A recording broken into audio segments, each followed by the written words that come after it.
You are listening to Open Mic Live. This is Rio Paris. This is one of the greatest podcasts in the universe. Make sure you stay tuned in. Open Mic, the show.com. It's Open Mic, the show.com. OpenMic.com. OpenMic.com. Open Mic, the show.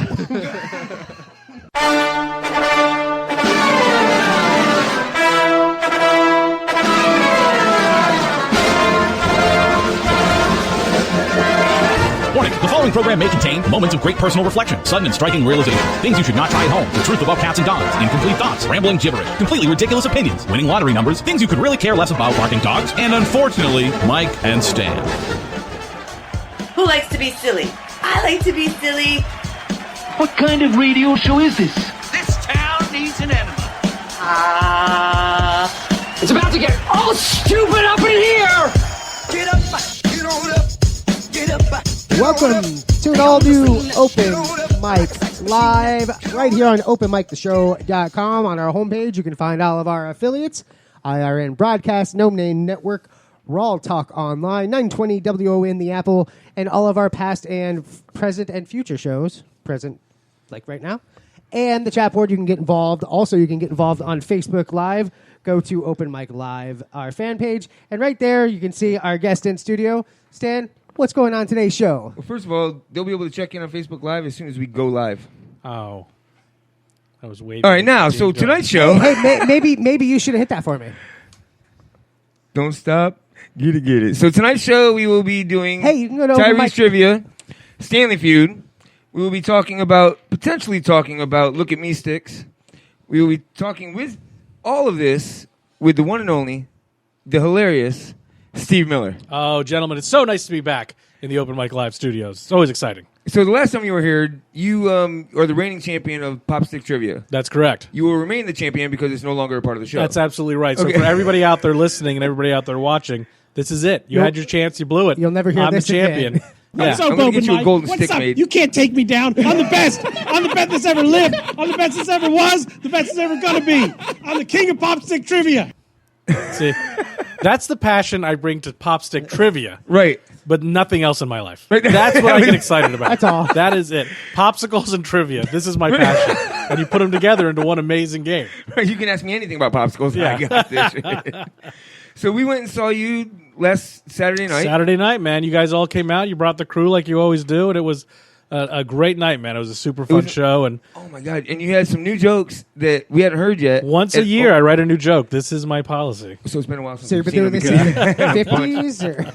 But I mean, dude, they were awesome. It was a great set. Thank you. Great Yeah. response, and you packed the house. Yeah, it was really cool. I mean, that shows the power of radio, too. Like, I was lucky enough to be on Calta a couple times pushing the show, and the Side Splitters marketing team always does a great job getting my name out there, and then just Tampa itself always supports. And I was surprised at how good that show was, man, because I worked out that morning with my sister, and I was shot, man. Right. Like, I was done. I couldn't take a long enough nap. She had me doing bear crawls and all sorts of crazy stuff. And I know for a lot of people listening around, they're like, bear crawls, come on, I do that every morning. But for me, it's a big deal moving this big frame around, man. You So do that shit getting out of bed. You do those once a year, too, right? yeah, exactly. I'm trying to make it more often than once a year, but lately that's what it's been down to. So, yeah, it was an awesome night, man. That was a lot of fun. Yeah, we'll get back into that a little bit because there's a bunch of stuff that you did that I want to talk about that was just hilarious. They hit home, actually. Cool, good. But I brought a friend with me that we have mutual friendship in common with. Right before I walked into Side Splitters, my buddy Mikey up in Jersey calls me up, and I was like, hey, I'm getting ready to walk into the club. This is a terrible time.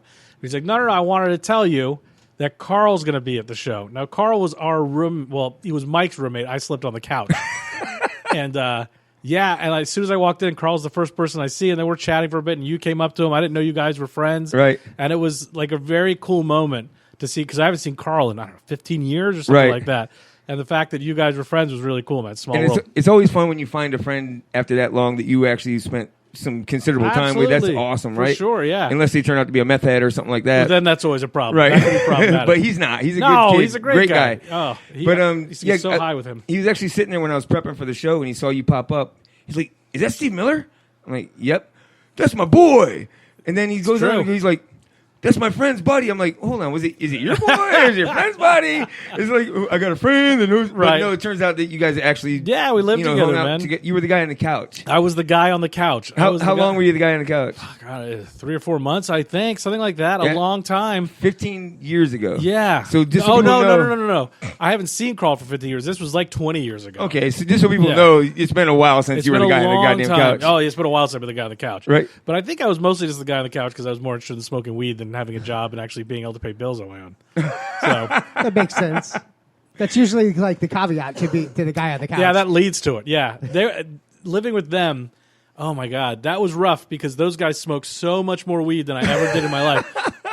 And they had this 4-foot tall double bubble bong, and they had all these ridiculous rules about how much weed you had to smoke, and you had to smoke before you left the house. You had to smoke as soon as you got home from the house, and it was the only time. No, it was one of the very few times I threw up from smoking weed because they would like you got to fill it up. Like I just start like it was like living in Animal House. So they wanted you to be the guy that couldn't get off the couch. Exactly, and it sucked because Carl's a good-looking dude with a good personality. Mike's a good-looking dude with a good personality. I'm fat with a good personality. They were always fucking, and I was always sitting on the couch just getting high. Not each other. They were bringing women home, but you know. See, that's where comedy would have come in. If you just started picking on them more, the girls would have laughed at them and then they wanted you. I tried. Oh, you did? They would laugh at them and then still fuck them. So. Yeah, they're still hotter. Yeah. We're going with the looks. Women say they want a guy with a good personality, and that's super funny, but they want guys with abs more, so. So, I mean, well, how many of those times were you just sitting in the corner going, fuck it, I got it? Every time. I'd hide in the closet with some pizza and just fucking enjoy myself. Some pizza. You had your own rules. It's dinner and a show. It's dinner and a show. So, welcome Shelby Suggs. Welcome Alexander. What's that last name, Mike? Bill Kilpatrick? I said Alexander. Bill Kilpatrick. Oh, DeVore. Jesus, mother of God. Dib. Mike Shannon. And in the chat board, we have Nitwit, KC, LM Deo, Gobble, and Deo, and Tiff Monty. Welcome, guys. I think that we should, as a show, aim to have so many people watching that we can't name them all. I'm okay with that. I think that should be the goal for 2017 for Open Mic Live. I'll do it like Micro Machines guy. I'm Dale. Right, or like I'm singing, we didn't start the fire. Right. No. No, don't do that. No. Are you kidding? But Mike didn't come out to the Saturday show. My feelings were hurt. That's my fault. I didn't invite him, but You didn't invite him. First of all, it was 10:30 at night. And he wasn't going to go. Mike is 84. So I know Michael. At 5:30, it's hard to get me out of the house. Yeah, I just started getting him to actually. He's starting to show up more. Like when we first started going out, like I'm having show outings and the host is not there. Well, that keeps him mysterious. Howard Stern didn't go out to every outing. See? Right. See, you I'm want like him, Howard Stern. but shorter with a lot less hair. You're just like him. I love listening to Howard. He spends the first 15 minutes welcoming every listener to the show, I believe, as well. Is that the new serious I shtick? think so. That's fantastic. No, not really. Thanks for lying. Yeah. He's like, yeah, you're the only assholes that do that. No, I like it. I thought it was very polite of you. I'm just commenting. I like to do, it kind of abrupts the show a little bit, but I don't give a shit. No, fuck. It's We'll nice. do It's nice to Delilah listen to. stories next. Excellent. Who else can we rob shit from? Rob shit from? Why do you want to rob people? Huh? Because we can't come up with our own that's ideas. right. It's easier than working. What's Calta doing now that we could steal? So you did this. Are you agoraphobic, Mike, or you just don't like to go out? I'm an introvert, so Okay. it's very it's small talk, awkward situations. I don't know a lot of people there. I can't hear very well, Right. so then when people talk to me, and okay, I don't really get everything. We're similar like that, man. Social situations are tough. And there's no I understand there's no reason for it. It's just completely me. Sure. It's all in my head. Oh yeah, social situations are tough. I don't like driving over bridges. I got to deal with that. Really? And that sucks because I'm a road comic. You know, Right, difficult yeah, things yeah, you yeah. got to research every gig and make sure there's not a bridge that's too big, and then you're on the road with somebody and you got to be like, "Hey, man, I'm You got a white knuckle. scared of it. bridges, dog. Why don't you take this leg real quick?" That's Right. embarrassing. And man. Google Maps has no highways, but it doesn't have no bridges on there anymore. Yeah, no, it's not on there. Like you got to track, you got to go through and that looks like a pretty big river. I better streak through that bridge real quick. I was down at Fort Myers Beach with Jake Barsness and Bob Burr, I think it was. Jake Barsness and somebody else. And you guys ever had Jake on here? Not yet. Jake's a Tampa comic, very funny dude. And they're like, okay, we'll drive down. And we'll take the Skyway back. And I drove the guys down there. And they're like, take the Skyway back. And that came up while we were in Fort Myers. And I was like, yeah, I can't drive back. And they were looking at me like they became concerned as if there was like a medical issue. I'm like, no, I can't. And they're like, what's wrong? I'm like, and I'm a grown man. I'm a 40-year-old man. And I'm like, I'm scared of bridges. Well, if you say it like that. Yeah. Well, yeah. And then, and it's like it's having to put that out there like right away. Like there's no like you can't hide that shit away. Like if you're an agoraphobic or you're an introvert, you can just stay home. Right. Nobody's gonna show up. Why didn't you come outside tonight, Mike? And if they do, you're not answering the door anyway. Exactly, because you're an introvert. Right. He's getting better though. Just actually, text me. I'll text you right back. If you stand outside my front door, I'll still text you. We can go to coffee and not drink sometime. Okay. Or not talk, I mean. No, We talk. can go I to love coffee and that. not talk. That's fine. I'm all into it. Or I you love can it. just go to coffee and I'll stay here. I'll text you. How's the coffee? See, I love that moment of honesty, though, where it's like, no, we're not going to coffee. Stop it. Like, it's not. We're not going to. Let's just do it. We'll be best friends later. Yeah, Fine. and once a year we'll get together. We'll do a podcast. Your life will go on. My life will go Perfect. on. Yeah. He really is getting better at it, though. Honestly, I mean, like before, it was very difficult to get him out, and he's doing it more and more. And like, I still do most of the talking, Right. but That's safer. he is getting, he's going out there more. Nice. He really is, right? Proud of you. I have been, yep.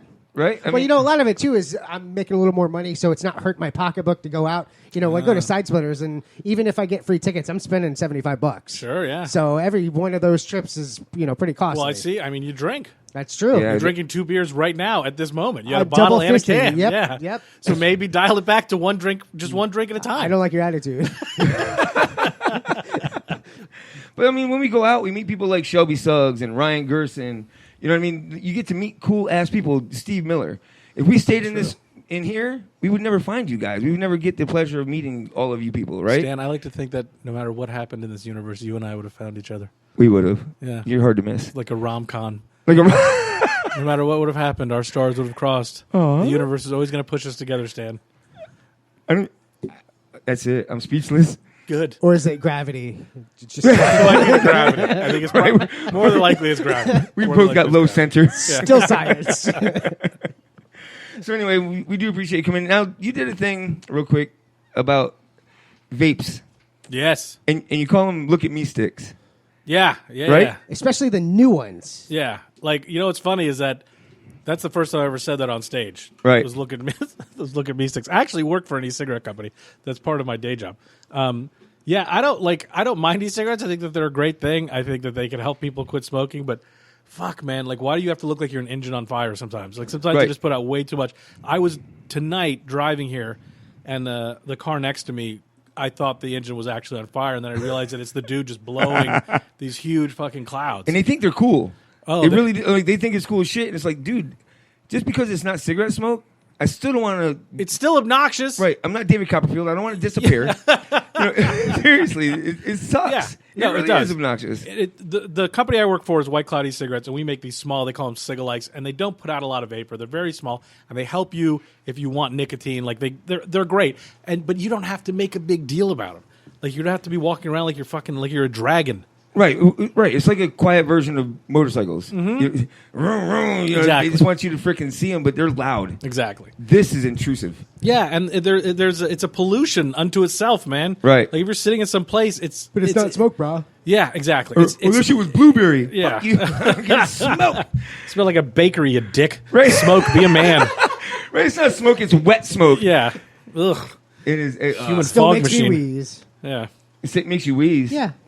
Vape, it still makes me wheeze. The only vape I would ever hit has to have THC in it. Well, Yeah. Seriously, course. right?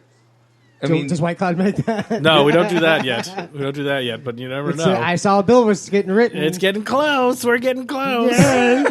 we're like right there, guys. Just Dude, do it already. I get nervous vaping weed. Like I feel like it's gonna get me too high. Like it sucks. Like the older I get. Do you guys smoke weed?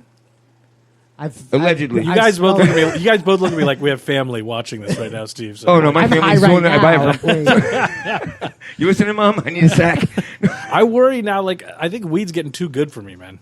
I my can see God. it. Yeah. Oh, yeah. Yeah. Like we were happy when it started getting better. When we got Yeah. to that mid level. Yeah. And now it's Kind bud. just- Like, we'll get some kind bud. Right, exactly. Right, it's not in a grocery bag anymore. You have Yeah. to actually buy a sack. Trippies Yeah. and And now it's like you buy this much, Yeah. and it By will a last tiny you little goddamn bit. 3 months. Yeah, and I can't. ugh, I miss it. Like I loved smoking weed, and since I quit drinking, I'm like, I'll get back into smoking weed. And every other time I smoke weed, I get myself too high. Right. So I gotta go real easy. So I don't even vape weed that much. Like I'll take a little baby hit. And then people try to tell you, well, you need this strain. If I have to freaking study to Yes. smoke weed, it's too much work. How many people have told me, and I forget which strain it is now. You need the cannabis, or you need the sativa, blah, blah, blah. I'm like, I don't. You forgot. I don't you live in care. California. I'm buying Right. it from a fucking drug deal. I'm buying it from a frat house. Exactly. Like, I don't know. I'm just going to give whatever they sell me. And I don't care what you call it. I'm not 13 years old anymore. You know, call it what you want. As long as I can smoke it, get high, and eat shit and watch things that are funnier than they were. And I don't have to worry about the fact that I'm about to die. That's fine. That would be good. Exactly. Like, I don't obsess about my bank account. Those are my concerns. Like, I get too high and I'm like, this is it. This is how I'm going to die. High on my couch, covered in Doritos. Right, exactly. Or I got to get my life together. Yeah. Oh, you want to play a game, Mike? Is that what you're doing over there? If you'd like me to. I mean, that was abrupt, but it's getting to be that time. Pop quiz, hot shot. Because he broke the rules. What rule? You did it! You did it! I knew you would! I just knew you would! Let's just do it. Let's meet this thing head on. And you were in it to win it. All right, it's time for open mics. Whatever, Tyree's trivia. Game of the week. You need to respect yourself. It's time for my fucking game. There you go. Yeah. All right. So. Yeah, baby. This week we're going to. Sweet funk coming for you now. Now is not the time to be an introvert. Yeah. Delilah. When you hear that guitar riff, you know I'm coming up behind you now, baby. I have goosebumps right now. Let's just have it. The music was getting me, man. The rhythm is gone. I thought the doorbell was going to ring. The pizza guy was going to show up. Did you ask for extra sausage? All right, so Tyree's trivia this week is real news, fake news. We're going to try this again. I actually thought you would enjoy this game a little bit. Cool, I'm in. Let's do it. So we now have changed it a little bit, and you are part of our point system. All right. So I want you to take one of those balls. Beautiful. And I want you to throw it over my head. It's not going to stick. 10. All right, so the first question is worth 10 points. I like this. So you need to tell me, is this a real news story or a fake news story? The first one is man's pants catch on fire while he argues arson case in court. Is this a true story or a fake news story? So while in court, this is the thing. Case, it's a true story. It's a true story. Why do you think that? You went to CNN. Yeah, I have a feeling.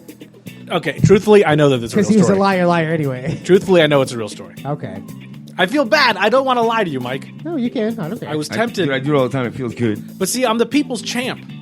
I represent the Popsicle Stick Championship. So you're swerving I feel everybody. like I got to do it. I got to play it straight. I want to babyface this thing. I want you to win. Don't let people know that you know it's a true story, because then they're all going to answer true. Yeah, they'll follow your lead. Oh, the crowd's playing it. That's right. That's how you become a champion. You don't beat yourself. Now you have to ask yourself, is Steve messing with me or not? There you go. You sound Because maybe. pretty confident. Maybe. Well, they don't all believe you, because Alexis says fake and Deo says fake. Well, Alexis is a woman, and they never believe me, so that's good. You heard that, girl? That's my niece. I know she's lying. She lies about everything. Did Gobble change her name? Yeah. Doc, what's up? Aneria. Aneria's in the house. Logan Charles. All right, so is this a real news story or a fake news story? A man's pants catch on fire while he argues arson case in court. That is a real news story. Oh, we're so ready for it, too. Absolutely real. What? All right, throw your ball. Nice. Oh, throw my ball back to the balls. Here we go. You can find out what the Florida man's doing in 4 segment points. 4 coming Four? up. Okay, 18 points. I think that was a 20, but I'm going to let it go. I'm going to let it go with you, Stan. You have a better angle than I do. We're going 20 points. 20 points. The next question.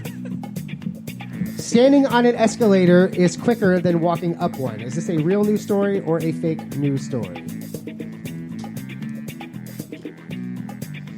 I'm going fake. I'm saying fake. So this isn't you're not saying yes or no to... Yeah, we don't care about the actual question. Is this a real or Right, was this fake actually story? a headline in the news? Yeah. Or a variation of the headline. Sometimes I have to change it to make Fake it work. news. Sometimes I Ellen don't. says fake news. Fake Scott news. says fake news. Gobble says fake news. Gobble.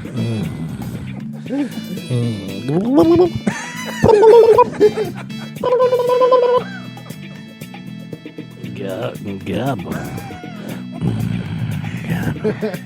He's got a lot of new voices since last night. I want Gobble to know that's the sound I'm going to be making when I finish on myself tonight. You heard that, Mom? Gobble. Endeo says true. What'd you say? What'd you say? I said false. I said fake news.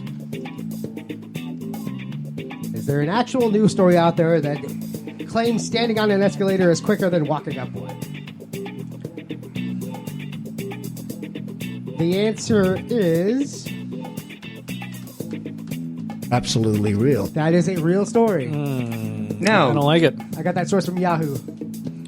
Now what? okay, so you heard it on the I heard it on the internet. So just because it was an actual headline, it doesn't have to come from a Yeah. reliable source, correct? Yahoo's pretty reliable, though. I think Yahoo could count as a Just to reliable clarify, source. could it be from the Onion, but it's still an actual headline? Ooh, No, good question. In all Good honesty, I want this like it. story to be real. Okay. So that's Okay. why I said the headline might be altered a little bit, But it's Right. coming in from order to make the a words reliable work. But source. it is either a real story or it is a All right, bullshit all right. satire story. So Got there it. could be something from the Onion in here. LM says if the escalator is going down and you're running up it. I like it when they like go it. down. What? All right. Talking about my dick. Next question is worth how many points, Steve? Don't Double look for at me. off You're the head. judge. I was looking. You saw 10. it. 10? 10. He's being honest now. He wanted to lie about that shit. I did. I wanted you to say 15. All right, the next question for how many? 10 points? Trump claims Obama has been following him around since 1987. Oh, that's tough because he's crazy enough to say that. I'm saying false. I'm saying false.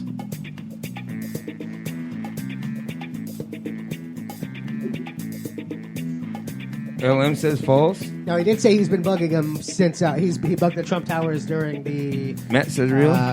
What was it? The RNC. That was a true story, but Donald Trump claims that Obama has been following him around since 1987. KC true. Alexis fake. We're kind of split down the board a little bit. Are there prizes? I got Yeah. 10 pack for Side Splitters. Nice. But you won't win them for this game. And nobody will want them. They'll want to go with us. So the answer is no. There Right. are no No, prizes. there's Oh no, their prize. gift is they beat you. Oh, no, they haven't beaten me yet. They Stan. will. No, if they do though. Oh, that's true. I mean that's dude. You can put that on your resume. That's a good point. I beat Steve Miller at Tyree's trivia. Maybe I'll send him some topless shots. You ready for that? Gobble. Gobble on Dude, we'll put that shit in frames and start. Only if you have your Valentine's winning face. Oh, I love it. I love that picture of me. Well, that is now your. That's going to be your thumbnail for this show. Please make it. Please put it everywhere. Everywhere. I've never looked better. All right. Trump claims Obama has been following him around since 1987. That is The news is fake. a fake story. Now check this out. This source I got it from says it's a fake news. According to Tycoon, Obama can be spotted in disguise in the background of Trump's appearances in Home Alone 2, Fresh Prince of Bel-Air, in this episode of Sex and the City from 1999 called The Man, the Myth, the Viagra. I love it. That is funny. All right, next question Oh, is worth how many points? points. Oh, 8. 8. For 8 points. Come on. I rushed it. You're rushing me. You're rushing me now, Mike. I am not Russian. You should, viewers. You can't see what he's doing because the camera's only on me. But he is giving me some This dirty one's looks. up here. Oh, shit. My plan failed. All right, woman hopes to marry in dress made of Taco Bell wrappers. Well, if she's not already married, I'll marry her if she wears that dress. Is that perfume? I never wanted a woman to leave a dress on more. No, leave it on, baby. Leave it on. You look so much better.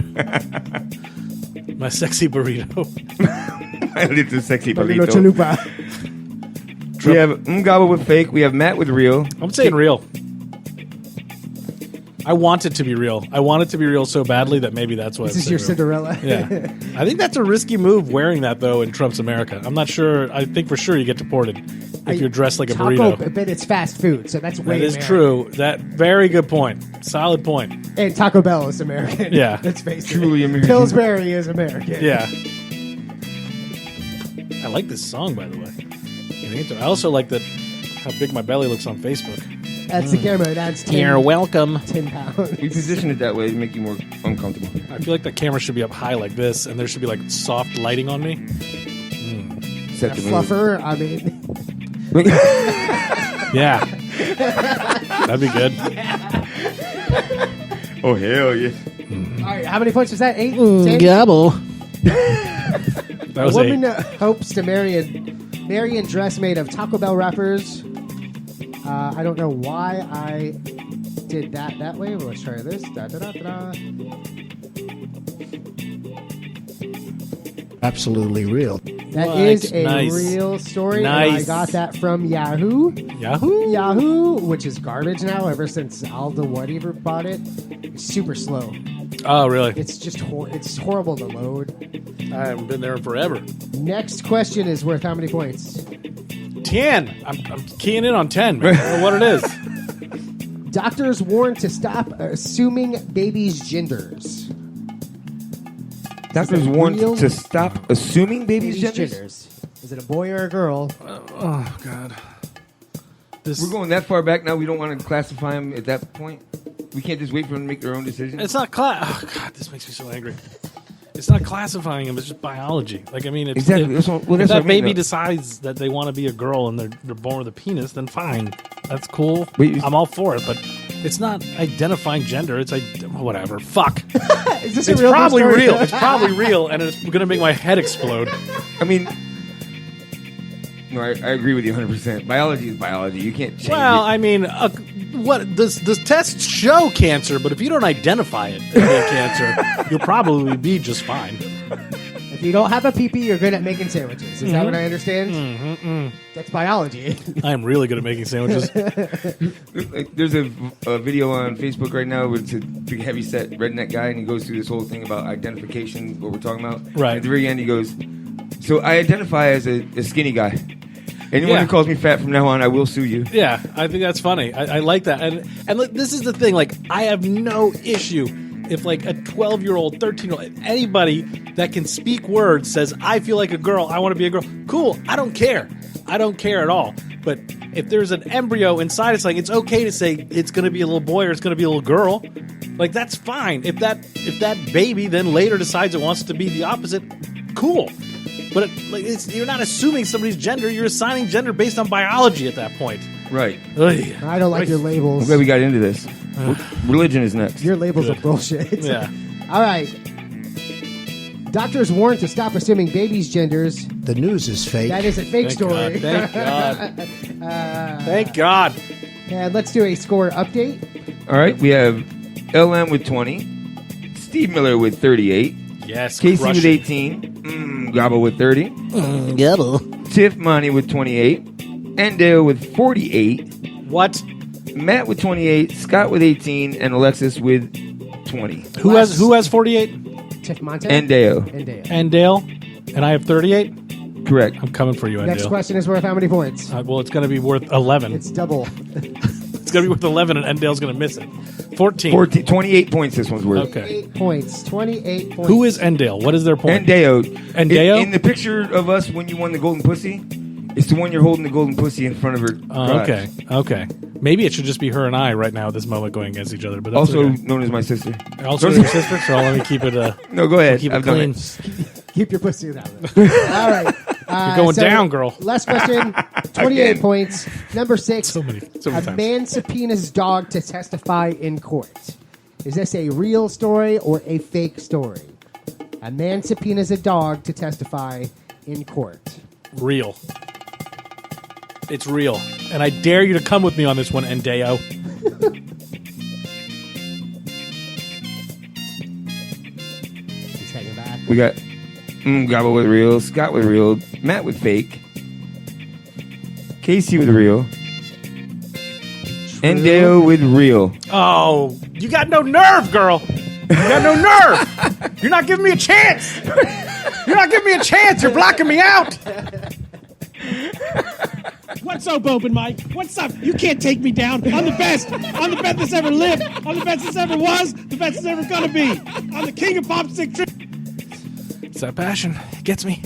Trivia gets me fired up. All right, ladies and gentlemen. A man subpoenaed his dog to testify in court was actually a Florida story. Absolutely real. That is a real story. Do we have a winner? We do. Good. Guess who it wasn't? It was not Steve Miller. It was Endo. Fake news. With how many points? Is that 52? 76. Woo! Gagoosh time 76. I don't like it. I don't like it. And I think that there should be one more question and we should be able to play against each other. But that's okay. She's probably scared. All right, well, give me an hour, and I'll come up with another new story. Tell you if it's real or fake. Holy shit, your prep takes a long time. Congratulations. One a day. Congratulations. But this is still not popsicle stick trivia, which everybody knows is much more difficult. You hear how unsincere that congratulations? It's a much more challenging form of trivia when it's on popsicle sticks. That's just science. I don't know what to tell you, girl. All right, we are going to take a break before this blows our eardrums out. All right, thank you very much. Smashing Pumpkins. When we come back, Steve Miller sits in with us. Stay tuned on OpenMicTheShow.com and Facebook, Open Mic Live. Two monkeys sitting in the corner, hanging out in a tree. That would be Stan and me. We'll be back.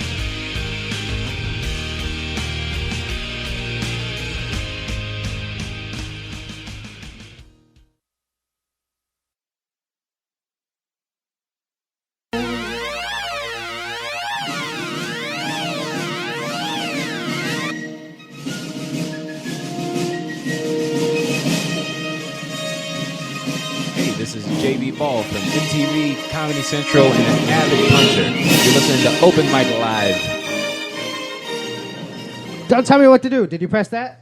No. All right, welcome back to Open Mic Live, where I'm pressing buttons all night. That's all I'm doing, just pressing buttons. Is that it? I'm not talking anymore. You're pressing my buttons, yeah. Yeah.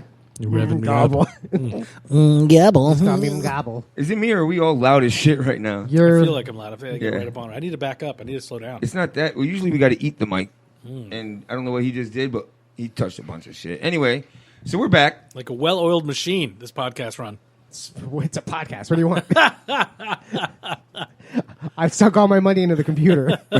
It's hard to convince people it's the best goddamn podcast out there when we're doing that. It's the best goddamn podcast in Old Seminole Heights. I'll tell you that. See, that's right. It is, bar none, the exclusive podcast of the Seminole Heights What the area. hell else is that? If we served craft beer, dude, we'd have it made. You'd be done, And yeah. wear skinny jeans. Yeah, if you had and- skinny jeans and waxed mustaches and sold like artisan butter, you guys would be in. Number one with hipsters. Yeah. We're going to try to go out to the Mermaid and put on a show. You got a little something you want to play real quick? Do I? Oh, you're so bad at this. He's the king of the Segway. Stan is the king of the You Segway. don't understand, dude. Like, I put all this shit in there so it's ready for him. All he's got to do is click it. It's not that easy. How long have you guys been friends for?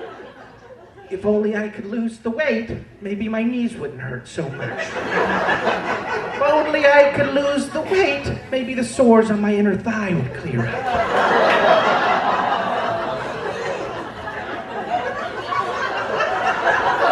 Shrinking your stomach in order to lose weight is like stitching your vagina up in order not to get pregnant.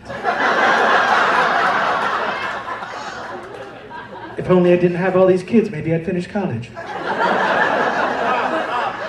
If only I didn't have all these STDs, maybe I could get health insurance. Vagisil. Unable to curb your appetite for strange penis and strange men? Vagisil. The ultimate cock blocker. Anyway. Oh, I haven't done that bit in a long time. I like doing that. I pull up the oldest freaking, joke I can find out there and play it because people are going, oh, shit, I forgot about that one. That's not bad, though. I don't hate that joke. Don't you? I don't hate that joke at all. There's plenty of jokes that I used to do that I hate. Just There's, so there's people- ways I could do that joke to make it better now, but I like that joke. I'm going to bring it back, Stan. I'm going to bring it back. I'm here for you, brother. Thank you, man. You know what I mean?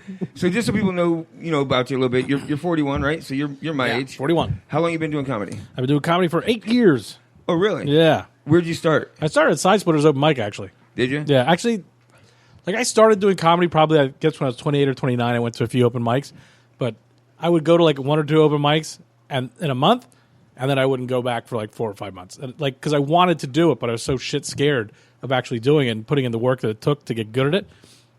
So then finally I got to 34, and I'm like, what am I going to do? Like, this is what I want to do. This is what I need to be doing. So I focused myself and pushed myself into it, and I started at Side Splitters open mics, and then it became the same grind that everybody does. Just, you know, as many open mics as you can do in a week, as many open mics as you can do in a month, and just keep going after it. So even though I did a few open mics, you know, in my late 20s, it was no real concerted effort to become a comedian. It was just like dipping my toe in the water and then disappearing for months at a time. Yeah, exactly. Right. Barely even a hobby. You know? I got you, Something right. to try. Yeah. So, I mean, right, exactly. I mean, now you've built quite a resume at this point. But things are going pretty good, Stan. I'm on the Open Mic Live podcast, so things are going pretty good. Well, this is the first thing on the resume usually, This is right? the premier comedy podcast. Exactly. Tampa Bay area it is. But back then, I mean, obviously you're not doing a whole bunch of open mics now. No. But you do still write new jokes, because when we just saw you, and we've seen you a few times. Sure. And you had half of your jokes were new. Yeah, I didn't mean to stump try. you. No. It's like it's perplexing because I like the idea of sitting with material for a lot longer than I think other comics do. Part of it probably is fear because I know these things work, but the other part of it is I make small changes. This sounds crazy, but I make small changes to jokes all the time. Like I put them in a different order. Or I say cunt instead of bitch or whatever it is. Like these. And I keep playing around with them until I get to a point where I feel like they're as strong as they could possibly be. And sometimes I probably hang on to them longer than necessary. But I do make an effort, especially when I come back to Side Splitters and Headline, to at least have some new material to present to people. Because there's nothing worse than going to see a comic and he does the exact same stuff in the exact same way. The improv is the same. The mannerisms. Yeah, the mannerisms same. thing, the accent. So it's I try to bring some difference to it because I believe that you will lose fans if they come back and they see the exact same thing every time. So yeah, I agree. Exactly. Like there are cats like JB Ball who did the intro. He's amazing. He's such a prolific writer. He's always constantly churning out new material, and he's great at it. And he's super talented, and he's earned all the success that he has. I just have always been a little different. So a cat like him turns over material a lot quicker than I do, but I still like. I love most of the stuff that I do still, so I still like playing with it and adjusting a little bit, but I do try to always put new stuff in there. Which I've noticed because that sleep apnea, which Yeah, I've is been a doing it for staple a of long yours, time, yeah. but you fine-tuned that. Yeah. Right? Since the beginning. I mean, it was a lot longer, and now Yep. you've kind of shortened it, and Much it still tighter. hits. Yeah, it still works well. I still like doing it. People still love hearing it. Like I'm Skinner. People still like hearing the hits, dog. Yeah, but tell you. they do, though, right? Yeah, but I think that joke now it's better than it's as good. It's getting as good. It's getting close to as good as it's gonna ever be, and that's why I think one of my goals this year is to record my first CD and just be done with that stuff and put it away and start all over. Because I think that there are a few bits, sleep apnea being one of them, that are as strong as they're going to be, and I'm ready to move on from them. But I don't want them to just go nowhere because Showtime isn't calling. I'm not getting that hour-long special, so I'd at least like to put them somewhere and have them some sort of posterity. Not yet. You will. Not yet. We'll see. I hope so. I believe in you, Stan. Well, at least 15 minutes. I believe. Thank you. Thank you. Thank you. So, I mean, okay, so you're thinking about making a CD? Yeah. So, do you have, when you're reading out the jokes for the CD, obviously there's jokes that you have to see you to the pauses, the faces, and all that. Yeah. So you got to weed out those from the ones that are just based on the words, right? Right. Well, I'm a video guy. I'm a video production guy. That's what I do. It's my day job. So I'll shoot the whole thing and it'll all be video. So it'll be a DVD, right? I got you. Okay. And then, but I'll make an audio recording of it, for some purpose. I don't know. I don't know if I'll sell it or not. I'm not sure. It's just one of those things, like as we talk about material, I think I'm getting very close to done with this set, but I don't want to just throw it away. I want to record it in some way, I mean, how, like, as you're doing the same jokes for a while that are hitting, and are you writing other jokes at the same time? Yeah. Right. I mean, so when do you decide to implement a new one? I mean, do you do the same set for a while just because it's hitting and it's working for you? I like to try to put something new in there all the time. Yeah. So I'll try to, even if it's just changing the order of something, or even if it's just changing some tags on a pre-existing joke, it's important for me as an entertainer because I get bored. Like I've watched cats do the same set for years and years, like traveling dudes that do the same thing from start to finish, the same act outs, the same crowd work, and I don't know how they don't go crazy. I would get so bored doing the same thing all the time. So the question is, how do I decide when to put it in? I'm not a very analytical guy. So you just feel it. I'm not a very technical guy. Yeah, I'm much more like, I think this is funny. I'm going to try this tonight. Let's just see what happens. And I'll try to stick it somewhere safe. You know, I try to stick it somewhere that makes sense within the set. Like, I don't want to go from talking about sleep apnea to cars out of nowhere. Like, to get stung by bees. Some sort of, yeah, exactly. There needs to be some sort of way that I can massage it in, and because I want it to sound like one cohesive piece. I want it to be like one and I'm not there yet, but that's my goal. So I try, if I write something new and I have something new, I try to put it in a place that's already pretty strong. I try to figure out some way that I can flow into it naturally, and then, but there's also a danger to that, because overthinking if everything, well, not that. I've never been guilty of that. Awesome. I've never had that problem. That I believe, though. Yeah. But if everything's going really well for the first 10 or 15 minutes, and then I put something in and that does really well, and then everything behind it does really well, I can't be sure that new bit is as strong as I think that it is, because it's getting, like you said, residual laughter. It's getting like people are already in such a good frame of mind. They're having a good time. They're laughing. They're rolling. Because I've seen comics that I swear that are killing so hard that they could just fucking fart into the mic and people will lose their mind. I haven't gotten there either, but there is the reality that when people are, the material becomes easier as the crowd is coming with you. Once you have them, once they're laughing. So then, in order to know if it's a really good bit or not, I'll have to put it at the beginning of the set. I then have to move it out of there. Okay, that works. I like the beats. It's funny. Now let me pull it out and stick it by itself somewhere and see if it's really funny. That's very interesting, actually, because that's a great approach to it, I think. Yeah, because I am very conflicted as a comedian, because I believe that as comedians we're artists and that we should be pushing the boundaries and expressing ourselves and our views and taking chances and taking risks. But people pay money, they buy tickets, they get babysitters, they buy drinks, they show up, and they deserve to have a show, right? So I I feel very conflicted about just showing up and being like, boom, here's 15 minutes of brand new material that I've never really worked out before, so here it comes. Suck it. Yeah, it's one thing if you're the middle or the host. It's one thing, but as a headliner, it's just my belief that you have a job to do, and the job is to entertain those people. It doesn't mean you're always going to do it. It doesn't mean you're always going to be successful, but you owe them to at least give them the best. So if you got some new stuff and people are coming along with you, maybe you make that choice at that moment, like, boom, this may work here. Like, but at least you're attempting to appreciate their show being there. And I think that comes from me just being a little older and like having a stepson, like, and also not necessarily liking going out all the time. Like, when people come out, like, dude, I sit in the back of the room and I watch these people and I'm like, they better laugh tonight. Right. Like, they gotta laugh. Like, this is their thing for the week, maybe. Right. Maybe it's their thing for the month, you know? And I shouldn't be standing up there just fucking pulling my dick and telling them that God is stupid if they don't want to, you know? Like, I'm not Jim Jeffries. Yeah, exactly. Like, and that's the balancing act, right? Where it's like, I want to talk about my beliefs and my politics because it's important to me and I'm passionate about it. But I also know that those people haven't necessarily bought a ticket to see me and they don't necessarily know what my beliefs in politics are. So there's that weird balancing act. And I think a lot of comics struggle with it, where it's like, you can't talk this way until you get an audience that knows what you're going to talk about. But how do you get the audience then that knows what you're going to talk about? So it's working through that conundrum. I like talking about politics. I'm very passionate about politics.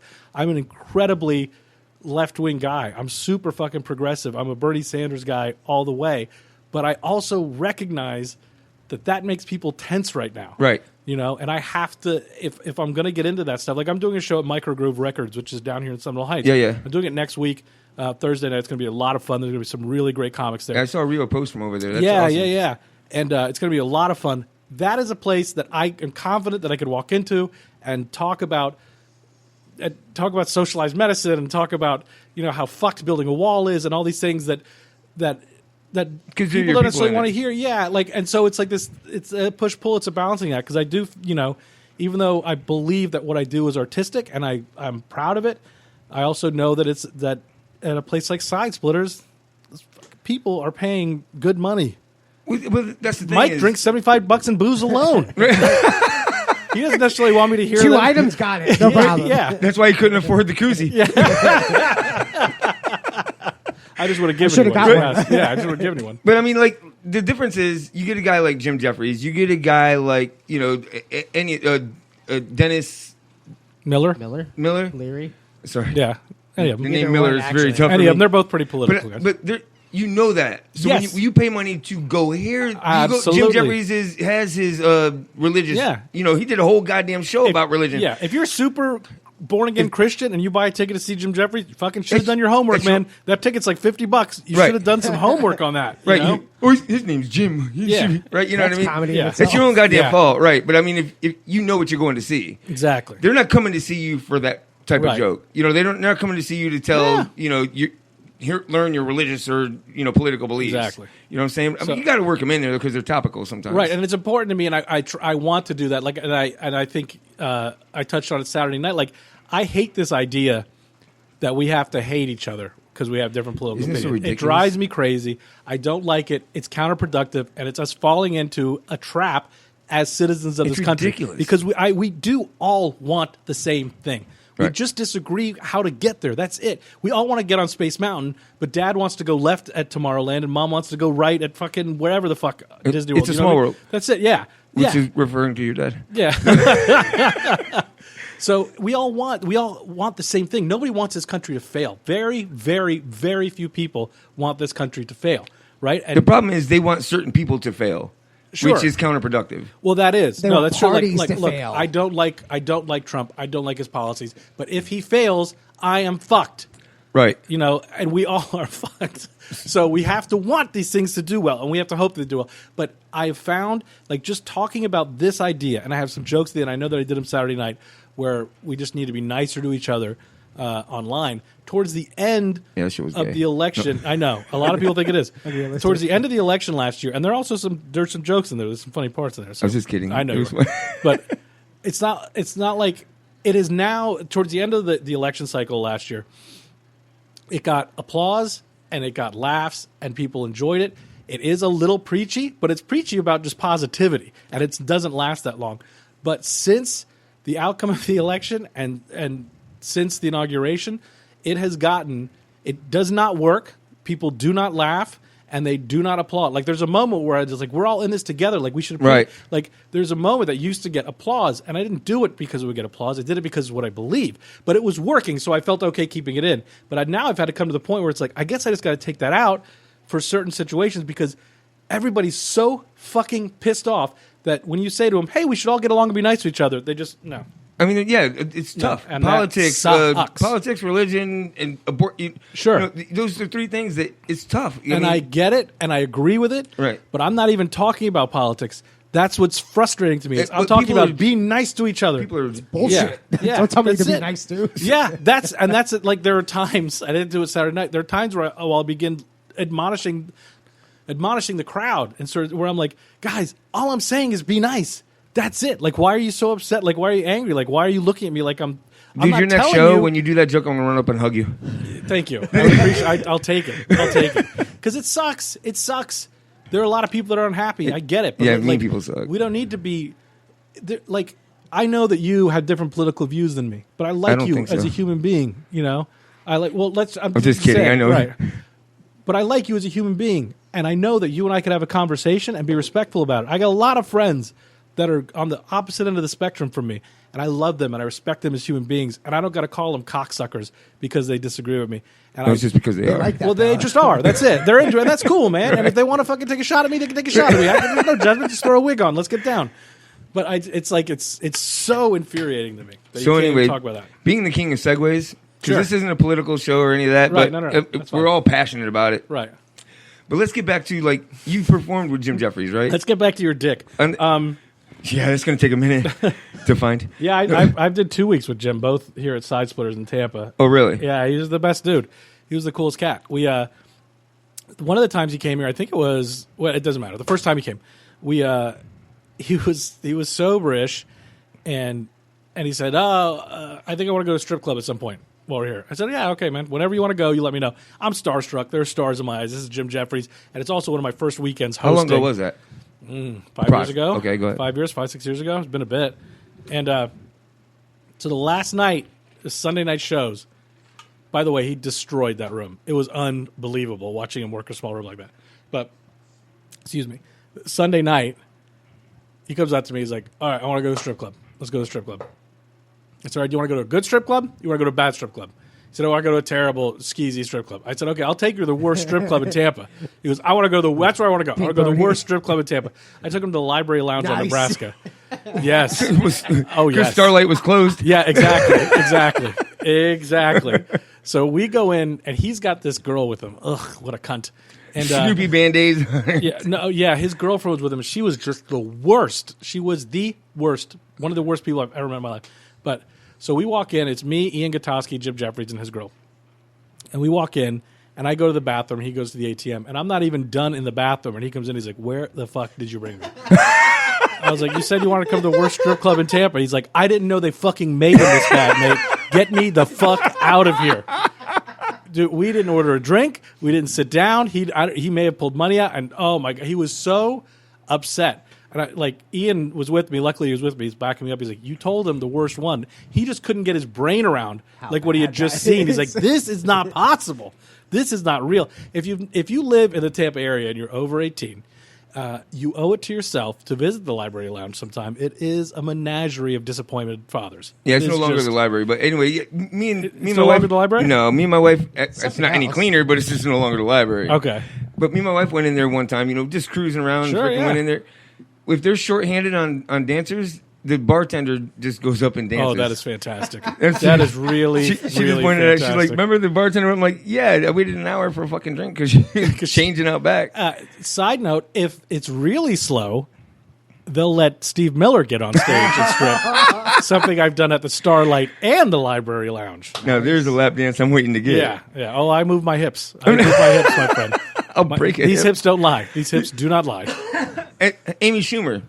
Yeah. Was that here as well? That was here as well. Those side splitters as well. That was... she's not listening, be honest. How was that? I know that people... She's one of those things where she just got too big too fast, so then people immediately started hating her. I watched her do 6 shows. I think she did 6. She killed every show. She was incredibly funny, and she could not have been nicer. Really? She was gracious and sweet to me, and I have nothing bad to say about her. I know that I've heard a lot of people say negative things about her. I've heard a lot of people say that they don't think that she's funny. Look, she was a young comic. She had less time in comedy when she blew up than I have now. I cannot imagine the pressure that would be. That kind of success. Yeah, I mean, to start headlining and headlining major places that quickly, I mean, that's a heavy load to bear. And you understand the drive and the time and the push that it takes for her to get where she was so quickly. Yeah. And to do movies and to do this and Vanity Fairs and that's stand insane. up for guns and all that. It's like it's nothing that I've ever seen in my adult life as comedy. Like, she blew up to massive proportions, and I know that there's negative things. I know comics have said bad things about her, but I can't, man. I've actually never heard anything bad. It's just everybody's over the political nonsense. I'm going to be honest with you. Her political post. I've had a sour taste in my mouth for her I liked her first, and then just, I don't know, I developed a sour taste in my mouth for her. Right. Hearing you just say all that, I'm going to approach her with a different perspective. Yeah, I think, seriously. I watch those shows, man. I watch as a host, and even now, when I middle for people, whatever, I always watch every set, especially when I was a host in Young Comedy. It would be the same thing over and over again, but you can always learn out of something. Respect, right? Yeah, and out of respect as well. And every show, super fucking strong. Every show, crowd work was great. The set was always strong. I mean, she didn't change up a bunch of stuff, but she was diligent and into it, and very funny. And everybody left having a great time. I mean, I appreciate that. I think she's hilarious. I think she's really funny. I did too, but I thought that at first she was. But then I thought it seemed to me personally like she was just trying too hard to be that persona. Well, the Hollywood machine got behind her, and she was everywhere, and that's a problem, man. You got to do it, right? That's a problem because you have to. The moment has come. The moment may never come again. I may never get it again. So I'm going to do everything I can possibly do, and people get fatigued, man. And I don't care. You hear that same song over and over and over again on the radio. It's like, fuck, enough with this song. Black Hole Sun was awesome. Yes, and yes. And I'm sure a lot of these people have told themselves all their lives, I'll never conform, and then they go, how about all this money? And you go, all right, whatever you want. Of course. I will sell out faster. That's what I'm saying, yeah. You couldn't. It would be an embarrassingly low amount of money that it would cost for me. $50 $20 is $20. Yeah, exactly. But there are things that she's done in her career that I don't understand. Like, I don't understand why she was repping Bud Light along with Seth Rogen, the Bud Light party thing. I don't get it because she wasn't has so Miller much Lite? money. Yeah, that's the biggest problem. Right. First of all, it's Bud Light, whatever. The agent wants money, I've drank too. plenty of Bud Light in my life. I'm not better than Bud Light, but at a certain point, it's like, how much money do you need? I heard Jonah Hill's voice on a Sabra spread commercial, and I get it. People are allowed to make money. This is America. But at a certain point, it's like, is this, like, why? Why do you have to be a shill? Why do we have to do commercials? Well, I hearing this from a different perspective, like the Hollywood types, the people that live in Hollywood, New York, the cost of living is a lot more. To live that lifestyle costs a lot more. Sure. So you're spending a lot more money. And I mean, how many times have you heard, Mike Tyson went broke and MC Hammer went broke? And Those are those are choices those people make, man. They have to make because you can't come to me with it's very expensive to live in LA. It is. Because it's more expensive than it is in Tampa, but there are also poor motherfuckers that live in LA. Like you don't have I just made $1 million. I should buy $1 million home. Right. No, dude, you can't do that. And I'm not saying that that's what she's done. They're just I don't understand. Like when I was younger, like if an actor or an actress like was endorsing something, they used to go to Japan to do that. Right? Like they used to go to Japan and endorse sodas and whatever the fuck out in Japan, panty vending machines, whatever the fuck they got in Japan, but now it's like everywhere. It's like major bands put songs in the commercials, and it's just, those are the things that I don't understand. But again, dude, I will Bud Light, fucking just a case a month. I don't even drink, and I'll do it. Dude, you just gave me a great idea. I'm going to start up Japanty vending machines everywhere around here. Though. Right? Well, people would do it. It's huge in Japan. Panty vending machines. So weird. Would I do what? Put my panties in there? No, would you buy a pair? No. Fucker. I would. All right. You would? A pair of mics. Oh, so mine. Yeah. They'll all be used. Yeah. Well, that's what you want, right? That's extra. And I know that makes me sound like, like I said, I'm so progressive and left that I'm like, fuck capitalism. I hate capitalism. I think capitalism is a cage, but whatever. So that's why. But I also know that that's a very immature thing to say. But I love Amy Schumer. Got to trickle down, buddy. Yeah, I love Amy Schumer. I think she's awesome. No, I appreciate that. And seriously, I mean, I've had a sour taste for her. F her, blah, blah, blah, blah. But listening to you talk about her and having a personal experience with her and your view on that, dude, gives me a different perspective to approach her with. She could not. I mean, she was very complimentary. She took time out of her day to talk to me before she left. I mean, it's just everything that you want to have happen when you interact with somebody. And it's so funny because, like you said, she's gotten such a bad press. Yeah. For she's a bitch, this and that. And no, she's not. She's not. Well, and JB brought this up when he was here about how she found her niche. If you and I like her, then that's fine. Right. But she already has her following. She has already created that. She can be a bitch, and she doesn't give a shit what we think about it. Doesn't matter. And she can talk about her politics. Doesn't matter. Her fans will come in. And the other thing is, like, at a certain point, like, there was that video for, like, some guy tried to take a picture of her on the street, and that became an issue. And I get it. Like, the three of us sitting right here, someone wants to take a picture of me, whatever, fucking life goes on. But when that happens, day in, day out, over and over again, like, I remember being young in comedy. Especially when you're an introvert. Yeah. I remember being young in comedy and listening to comics complain about shit. Like, oh, I'm so sick of people coming up to me and telling me, oh, you should do this joke, or, oh, you're a comedian, tell me a joke. You're a comedian, tell me a joke. You're a comedian, tell me a joke. I wouldn't like that. And I never understood it. I was always like, God, these fucking people are salty as shit. Like, who cares? I'm asking a joke. It's a big deal. But then you do comedy for a few years, and you do it for long enough, and you wind up with these interactions, and it's the same. Oh, tell me a joke. Tell me a joke. It's like, okay, enough. Right. I'm not asking you to do my taxes right now because you're a fucking accountant. Let's just we have to allow for that moment, because I think if you try to become an actress, like if you try to become the next Julia Roberts, and you get annoyed by people wanting to take your pictures, fuck off. Like, you know the deal. But if you're trying to become a comedian, then all of a sudden, like, if a year from now I'm as like Amy Schumer blew up in a year. Like, if a year from now I was as big as her, I would be I would be out of my goddamn mind, guys. I would be back drinking. My life would be spiraling wildly out of fucking control. I would be having more fun than anybody's ever had, and there would be a lot of people that would say I was a dick. A lot.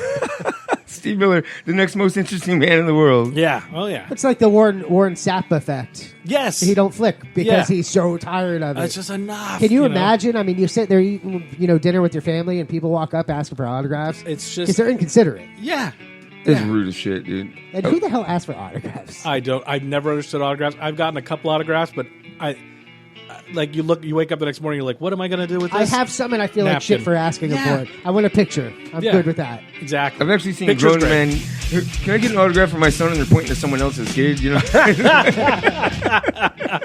You're such a douche. All right, we are going to take a break, and when we come back, Open Mike's favorite game, Stanley's. This is Cam Bertrand. You're listening to Open Mic Live.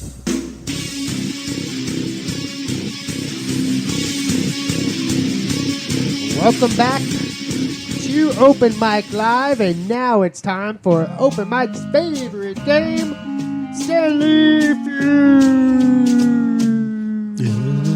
You know, you guys didn't have me cut liners last time I was here. Now my feelings are hurt because my friends Rio, JB, and Cam have all done liners. We didn't start doing them until you were. Till after you left. Don't make it awkward. Don't make it awkward.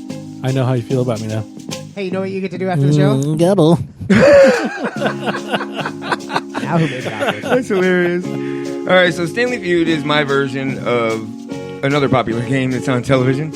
I make up the questions every week, and I survey my Facebook friends. This week, we are up to 88 people that have responded. Wow. So you're going to get the top 5 answers out of those responses. The number one answer gets you 10 points. All others get you 5. Beautiful. I take that back. That's not till later. The number one answer gets you 5. All others get you 1 until the last answer. Cockabucky, suck it. All right. Who didn't? All right. Number 1. Name something people smoke other than cigarettes. Point. What's point? Or pot. Yes, you're playing. Yes. Do I just say it out loud? Yeah. Marijuana. It's got to be marijuana, right? Yeah. What else would it be? Vape? Sweet don't vapes. Smoke. Yeah. Smoke a ham. Oh, shit. Cigar? So it's like, Jesus Christ. Whoops. Forgot about that one. You must have the weirdest iTunes account. With all I these copy songs. this, remember? Oh, okay. I know what you can take that you won't get flagged for copyright. And I try and find that and play it. Nice little public domain. Nothing wrong with that. Sometimes I still get flagged, but whatever. Sorry. I think it's pretty much smoke wheat. That's wheat. Wheat. That's what old people call wheat. Who is that Braves uniform? Is that Ryan Klesko? Oh, Klesko. Okay. For a second, I was trying to figure out if it was you. I'm like, I don't think that's you. That's not me. It's actually Nathan Motley. I went to school at the elementary school. I'm just kidding. So we broke another record. 43 people, almost half the people said weed. 10 people said meat. 8 people said meth. 8 people said cigars. I need the names of those 8 people. I want to hang out with them. And 4 people said poles. Smoke poles. Yeah, nice. That's funny. That's funny. I assure you I didn't make any of these up because poles never came to my mind when I made up this question. All right, number 2. Name your favorite candy bar. I did this one for you. Yes, that's how do you choose one? Right. How do you really choose one? I like the new Snickers that's just caramel and peanuts.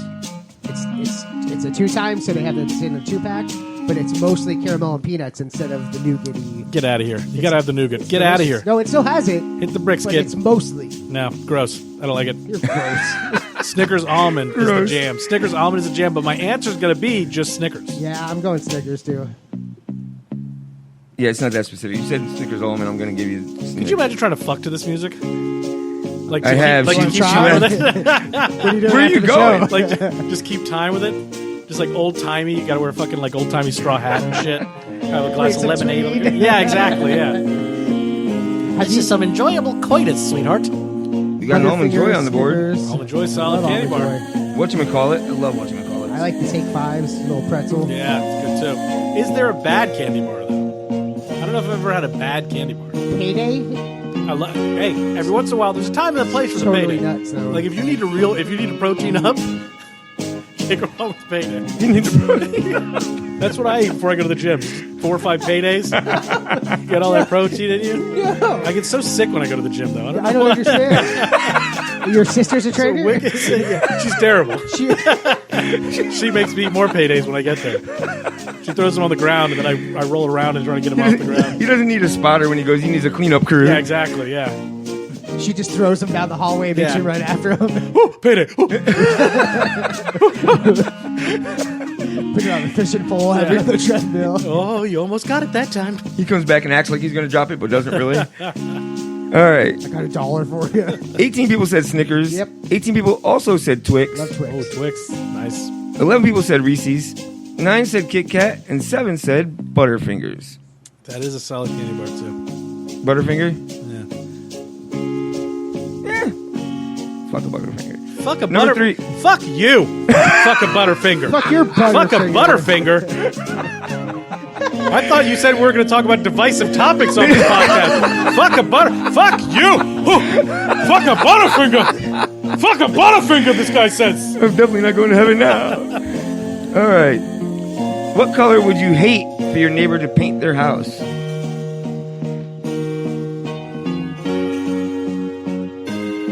Orange.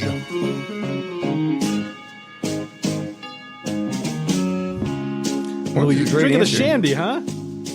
I love those shandies. Cocoa.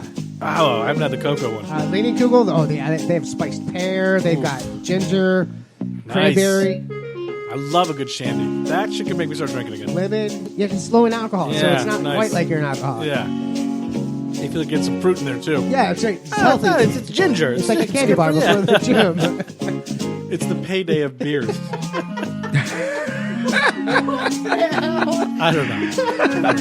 I'm not good with nutrition. No. No shit. No, Doc. I just eat paydays. I eat paydays all day long. It's peanuts, right? What was your answer? Orange. Orange is... Yeah, I love that answer.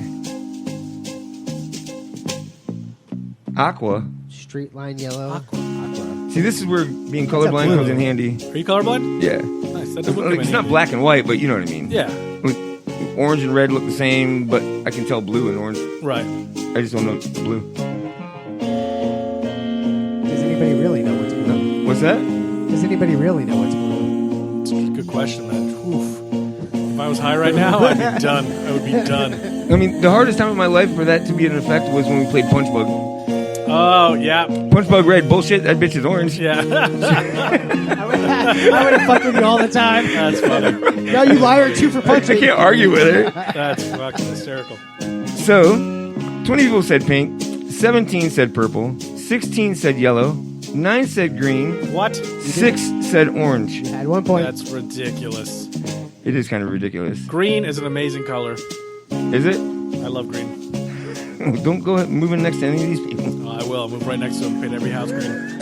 Paint their house Become green. rich and famous, yeah. They'll come over, their house will be green. Me and the 8 people that like to smoke meth from the previous question, we're going to stay up all night long. We're going to paint every house around them green. See, that's where that $1 million goes. Exactly. And then I got to do Bud Light commercials. The aluminum foil in the windows really shine off the green. All right, number 4. Name a famous Steve, dead or alive. Come on, Steve Miller. Stop it already. Stop it already. I mean, I have to, right? Don't I have to say that? You're talking about the band, right? I'm not going to specify. I'm just saying Steve Miller. I was either going Miller or Harvey. So. And Deo says Martin. Harvey's good. Steve Martin's not funny. Gobble says Miller. He's actor funny. He's like Robin Williams. Exactly. He's actor Robin funny. Williams is actor. He's actor funny. Somebody posted in the Tampa Bay Comedy Facebook group yesterday or the day before. Steve Martin is doing some master class, acting class, where you pay and you get access to these videos. Like, I don't like to get into arguments on Facebook, but they're like, "What do you think about this?" I want to write. I don't think Steve Martin's a funny stand-up. Like, I don't. Whatever. Maybe that's just me. I don't even know. I didn't even know if Steve Martin is funny. Like, What do you mean? You're kidding, right? No, I'm not kidding. I think I've heard of some funny stuff. I don't think Steve Martin is funny. I think it's the point now where he's just so old that it's old people jokes. Yeah, no, and I get that. And Maybe I we respect can't that. relate. Like, The Jerk is funny. I'll get, like, Yes. The Jerk is funny. I like Three Amigos. I don't know if that's a show he was funny in it, but... Well, him and Martin called into Calta Show, and I thought they were funny on the phone. Yeah. Not hilarious, because they were sticky. I mean, he must be funny. Yeah, whatever. I mean... We got a Buscemi on the board. That's a good Steve answer. Buscemi. Yeah, well, that's a good one, yeah. Couple wonders. Took me 7 years to pronounce that name properly. Stevie Wonder, that's a good one. We got a Harvey, a bunch of Millers. That's good. I Another- like this crowd. And I know they're not talking about me, but I'm going to take it. No, I think they are. I'm going to take it for myself. Thank you. They're saying it for you right now. Gobble. You know how to win your way to my heart, Gobble. When When I find out this is a dude, I'm going to be so upset. It's my mother. It's not really your mom, is it? It's his mom. When I said I was going to jack off later and finish on my stomach and think about it. I've done it. It's cool. Wow. Wipe the family. Wipe the family. Mommy. Mama. She's still breastfeeding you? Is that Yeah, it's just not as nutritional as it used to be. Now it's just more for the ads. Just bonding time. It's just little mother-son time. Little mother-son time. I just gotta wait for her to go to sleep now. Oh, creepy as fuck. That is creepy. That is like, I just picture you like crawling in on your belly into a room and just lifting up the sheet. Just, you awake? I've had a bad day. Yeah. So you have been in there. Yeah. Oh, Jesus. I just creeped myself out a little bit, to be quite frank with you. You walk in there with a rocks glass with Kahlua and just put a squirt of cream into there. We go, there we go. Holy crap. Disgusted. 16 people said Martin. 16 people also said Harvey. Damn. 13 said Jobs. Damn it, Steve. 11 said Irwin. And 6 said Miller. 6? Only 6? This is insane. Bullshit. How is Steve Irwin more famous than Steve? Steve Miller's in the Rock and Roll Hall of Fame. Crocky.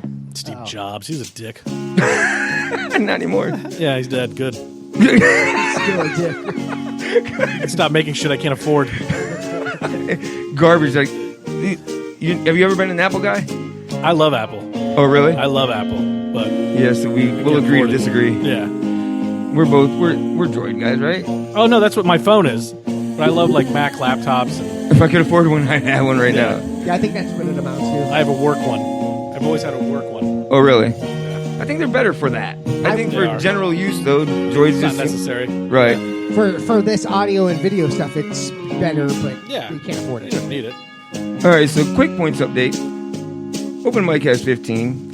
Endeo has 16. Enough, Endeo. Steve Miller has 11. LM has 8. Scott with 15. Lexi with 20. Gabo with 8. Wait, go ahead. Matt with 11. Tiff with 11. Jim with 10. Mary with 7. Casey with 11. What? Go ahead. Well, how does Mike be able to compete when he knows the answers? I don't know the answers. Oh, no. But he just happens to be winning? No, actually, Lexi is winning with 20. I think I have 21. All right, Lexi, I got my You have idea 15. too. Okay, you have 15. You don't know the answers. See? Oh, you guys are your I'm stories looking unraveling. Right here. I'm looking Oh, right no. here. I have I'm the only one. answer. I'm the only one that knows these answers anywhere. Seriously. He's just threatened by me because I keep winning. Yeah, you're the only one, right? Why are you guys looking at each other like that? Getting nervous, huh? A little He's sweat mad on the because brow? he wants me to share my winnings with other people. Because I don't want him to question my scoring. I'm going to tell you right now. Every now and then I fall apart. All right, so here we go. I'm part of that. All right, last question. Number one answer. Last question. Number one answer is worth 10. All others are worth 5. Name a kid's card game.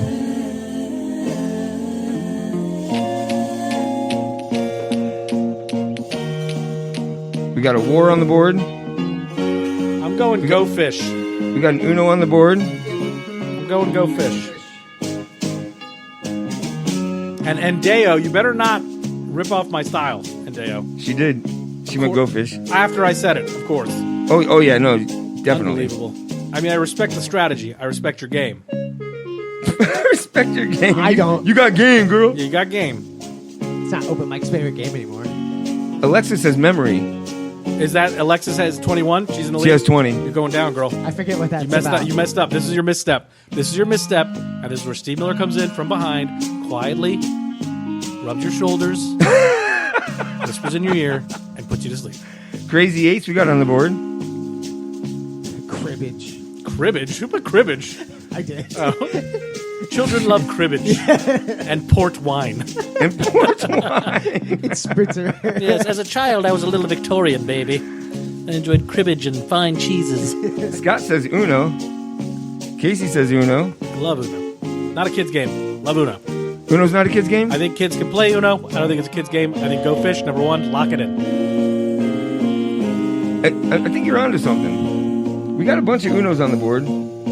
That's good. That's good. This Donald is Trump's my going to chance. change that game to what? Exactly. There's only be one color. There's a bunch of white cards with. I'll make a wall with it. Oh, that is such a funny bit. That's really funny, man. Oh, okay, so you ready? Feel that? Yes. Are you ready? I'm ready. I don't think you are. Be prepared to be angry. Stop it. Stop it. 26 people said Go Fish. Yeah. 15 said Uno. 15 said War. 5 said Old Maid. And 4 said Pokemon. Here's the thing is, Endale had 16. And she bit my... So Back to she back, won with 26. 2 games in You one had 25 episode? with that last one. She won with 26. And Alexis blew it with memory. I told you, Alexis. I told you, Alexis. Look, Endeo, look, okay. Can she call in or something and defend herself and defend why she squats on my answers? Sure. Call in. I'm glad you said answers. I want to hear her logic, or I want to see if she even thinks that that's what she's doing when clearly it's what she's doing. Copying you, right? She's copying me. Because she has come in after you've answered every time. Yes, see, she knows what's up because she knows that I lead the way. But I will make occasional missteps. I am feeling you right now. But she missed the same Open up the answers. phones. I like that opening up the phone sound. Come on, Endeo, pick up your phone. Wait, no. No, don't do that yet. No, do it now. It's going to fuck with Mike, so do it now. And then call back when you're supposed to as well. Call back when it's not busy. Jesus Christ. All right, phone line's open, Nicole. 813-635-6359. I like to get controversy going. Where's the people? Call in. Yeah, let's go. Use your phones. Well, they all have iPhones, so they probably don't work. Hey, I didn't check. Can we cuss in here? I don't know. I tried something different. Did this show up? The hell was that? Oh, you mean in the chat In the room? chat board, I thought you yeah. meant on the show. I'm like, well, sorry, guys. I don't know. You tell me. Yeah. Stan started this shit. Did my cuss word show up there? It says censored. Huh. I don't care anymore. All right, so I don't care. I don't care. What'd you have on the feud review? So the feud review for name your favorite candy bar. There was a bunch of them on there that didn't make the board. We had like 0. Uh-huh. Oh. Like one person said I it. don't I'm like going, that. Are you That serious? might be the worst one. Yeah, And all of a that's the sudden, a one. few of them came in with it. I'm like, are you kidding me? Gross. Milky Way made the board. Yeah, I like Milky Way Dark. that's good. Do you like dark chocolate? I like dark I chocolate. love dark chocolate. Yeah. I hear it's healthier for you, so I Are lie you to being myself. serious? Yeah, it's got more antioxidants. Yeah, exactly. And fat, so whatever. Yeah. So it's solid. Who It's a cares? superfood. Yeah. It's a superfood. It's like kale. I drizzle it on my kale. Yeah, I drizzle melted dark chocolate on my kale. It should be a I side haven't- dish. Chocolate. Yeah. That's the next fair food. Yeah, I haven't lost any weight. No. Corn, green beans, or Milky Way? Yeah, I think Dark. I'll go, But do you interesting. feel I'll go better? Milky Way. Yeah, feels so much better because What's I'm your- eating candy bars constantly. So you said Snickers almond. Snickers almond is the jam. That's the one. Has that since you've been a kid? Has that always been your favorite? Oh man, I don't know. I used to love. You know what? I used to love Hershey almond. Hershey used to make one that had almonds in it, right? Didn't But they? the dark chocolate is still the best. Yeah, dark chocolate's good, but fucking Snickers almond is the best candy bar going. What did I like when I was a kid? I liked everything. Look at me. But they didn't have the Snickers almond. They No, have they the. didn't. Have you had the hazelnut? That's awful. I think have it's not terrible. had it, and my girl said that it was not good either. Yeah, so I don't know why trust that's on the her. market. Yeah. I wonder who does the test marketing on those, because sometimes I try and I'm like, this doesn't taste like How does that happen? steak at all. Yeah, how do you screw up a candy bar, Snickers? right. One job. But then you got Lay's that's making biscuit and gravies. And I did not like the biscuits and I gravy liked them. Lay's. You liked them? Did you like the Reuben? The I New didn't York have that Reuben one. was delicious. That was good? I thought they nailed it. I thought they did a really good job. They had one that was tzatziki. I thought the tzatziki I was like good. that Are you one. serious? Was that the Yeah. gyro, the tzatziki Yes, gyro? Yes. yes. I thought that was Cucumber so good. candy bar? I'm down. No, this is chips. Oh, chips. chips. These are chips. Oh, cucumber anything. Cucumber candy bar sounds disgusting. The chip, You've gone too far. So It's good. too healthy. Candy bar, gross. Just water, chocolate. How about those contribution candy bars for $1? Oh my god! How many? Am I the only person that ate all the candy bars and they got themselves in a bad financial situation and had to go to their parents to You ask were to be in bailed debt out? before BGM. Yeah, am I the only one that was having to BMG, dodge their drama whatever. teacher in high school over that they wouldn't collect the money that day? You know how expensive it would be today because they're half the size they used to They be. are. That's true. Yeah, I mean, literally, it's like, are you serious? I don't understand money anymore. Like I've gotten to that age where I'm like, everything is so fucking expensive. It's ridiculous. Yeah, and I know that makes me sound like an old man, but that's still I can't grasp it. Everything. Look at Girl Scout cookies. They're $5 now, and they're 5 less ounces. I don't like it. I don't like the way this is going. I get mad. You can't buy a candy bar for 89 cents. Yeah. 59 cents. Yeah. They're always over $1. Oh, so you don't shop at Family Dollar? I do, but Time I will. For snacks, bro. Yeah, Candy bar. Seriously, Just for But snacks. even a Family Dollar isn't $1. It's always over $1. Just for snacks and clothes. That's the only reason I And go to clothes. Family Dollar. Get all my underwear. I've got some awesome They're shirts in tight there. and they cinch all through this area, but they're only $1. It's like a hug. Everything is blue when I get home from work. Cut them off me, babe. Cut them off me, babe. Gabble. No, you should. People pay good money for that to work out in. Stretch wear. So wicking material. So she said memory, which didn't make the board. Now, I used to play. I didn't think about that at all until someone put it in the answers. It didn't make the board, obviously, but Yeah. I'm like, holy shit, I forgot about. But I played the hell out of that. Loved game. memory. Did you play it? Loved memory. Absolutely. Like Simon Says, which Yeah. isn't a card game, but did you play that too? Yeah, absolutely. Red Rover, not a card game, but fun game. Only at the skating rink it was the Smear best. the Queer, that was always a good game That's too. the best game. It's so many fun. games. Yeah, so Maybe who I am especially today? on Freeze campus. tag, yeah. You just go to a random university and play Smear Yeah. the Queer. That's so crazy. We used to call it nigger knocking too. Like it's crazy the things we used to say. Oh, we got a call. Okay, I'm ready for this now. Okay, caller, you're live. Who's this? It's Nicole. Hi, Nicole. Hello, Nicole. And Deo. How are you? And good. How are you? I'm a little upset. I'm a little miffed with you right now, to be perfectly frank with you. As I swept the game. Yes. Yeah. Thank you. You get me. Do you admit that do you admit that at the end of both games you were sitting on my answers and playing strategy in order to secure the win? No, I'm just smart. Son of a bitch. Did you just call him stupid as son my of a guest? bitch. Be nice. You are feisty, and I like it. And I like it. You know what? I'm next open mic live. You and I are going head to head. I'm not going to be here, but I'm going to be online, and I will defeat you in both games next week. Damn. And if I don't, I don't know what the Then penalty you is won't. going to be. Oh, I will. Okay. I Well, will. Not if you don't. If I don't you know. You won't. I don't know what the penalty is going to be. What should the bet be, Nicole?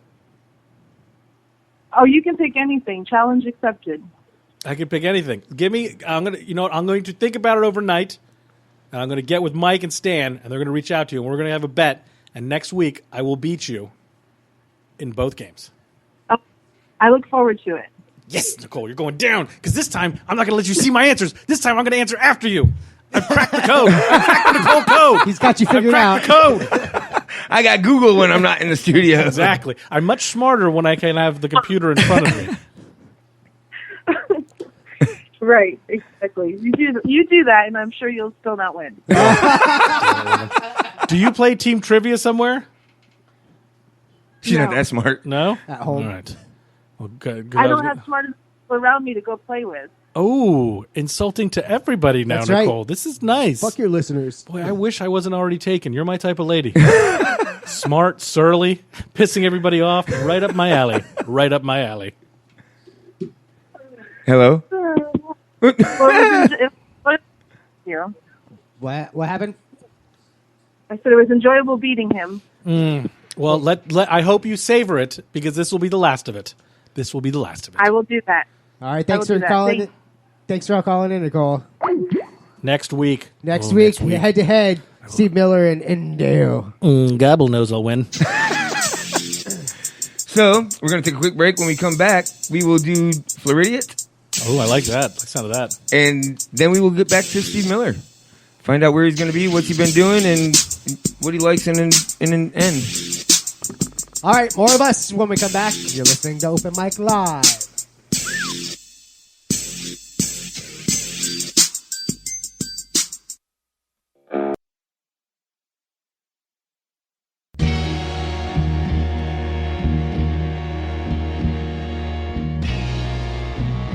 Ladies and gentlemen, this is Jared Waters, and you're rocking with the best live internet show, Open Mic Live. Best in the Bay.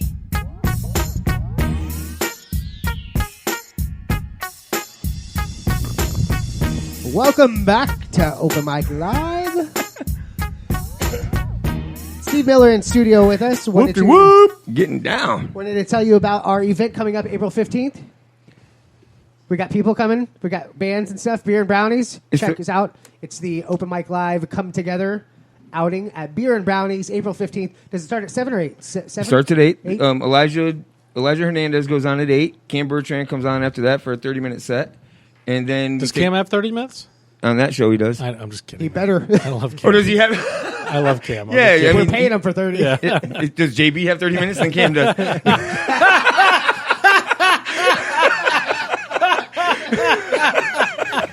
Oh, that is the line. That's the line of the day. And then coming up after that, we will have Cam and Kamar, R. Jack Matra, and G2P will headline. who you've been listening to tonight. So you'll have 2 comics and then 3 bands to follow it up, and all for Oh, that's $5. cool, man. Where's this at? Bear and Brownies. It's a new music lounge that dude, one of the most comfortable places in the world, and the owners are as friendly and inviting as you can find. Where? Right on Waters Avenue before Armenia. Nice. You know where that 7-Eleven is right there? Yes, it's I in do. the plaza Absolutely behind know. it. Nice, dope. I can gotta walk check that through it. out, Oh, man. dude, it's awesome. That is cool because my girl still drinks and I eat brownies.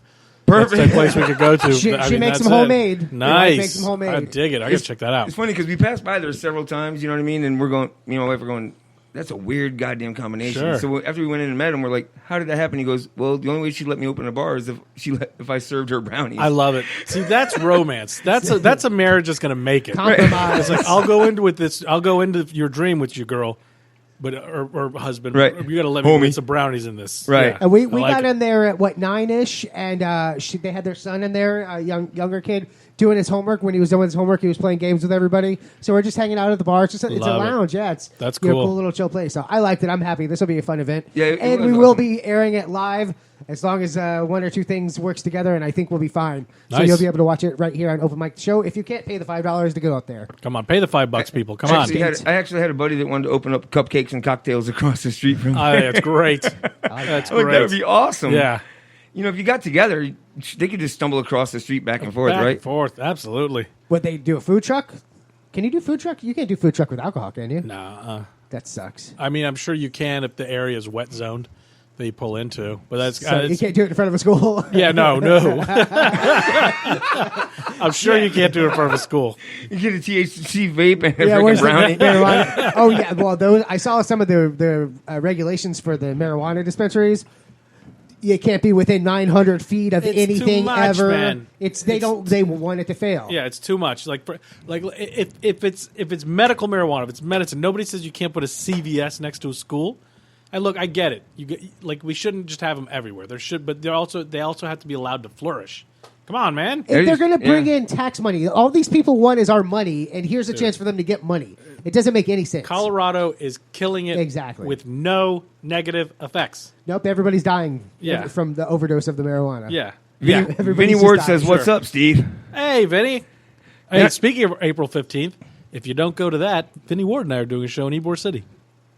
Yeah, that doesn't matter. Did I just plug a different event? No, it The doesn't same matter. as yours? Our listeners are loyal, bro. They're going to be there. And I took your mic off, so that's cool. Oh, you son of a bitch. You may be funnier, Son of a but bitch. Have you guys had Vinny on the show yet?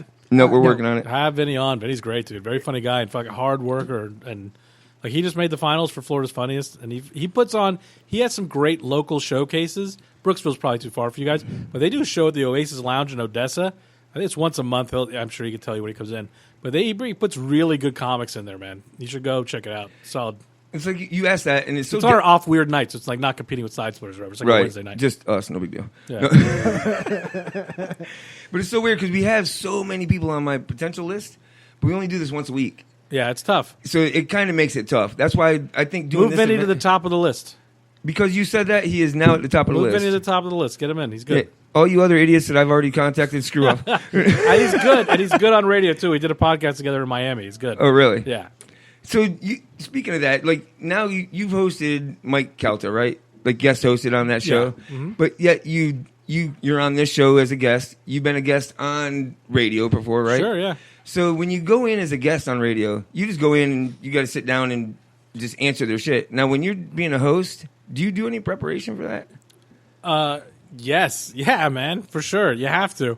Like, there are certain cats in that business in radio that are good enough that they could do minimal prep work. Calta being one of them. He's been doing it for so long, and he's so talented at it that he can get away with it.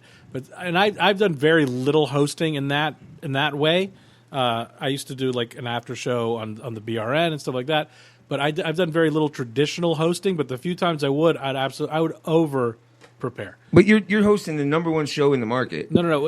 I sat in with those cats. I was not hosting. Oh, okay. That's a little different. Yeah. No, I was just like third mic. Well, how about you did the one show with Rob Yes. Bergillo, Ooh. where you were considered the co-host of that. So you didn't do any prep for that either. Real quick, I want to say hello to Oz. I want to say hello to William Welland and Michael Shannon. Now go ahead and answer his question because I like that. Everybody gets the shout out.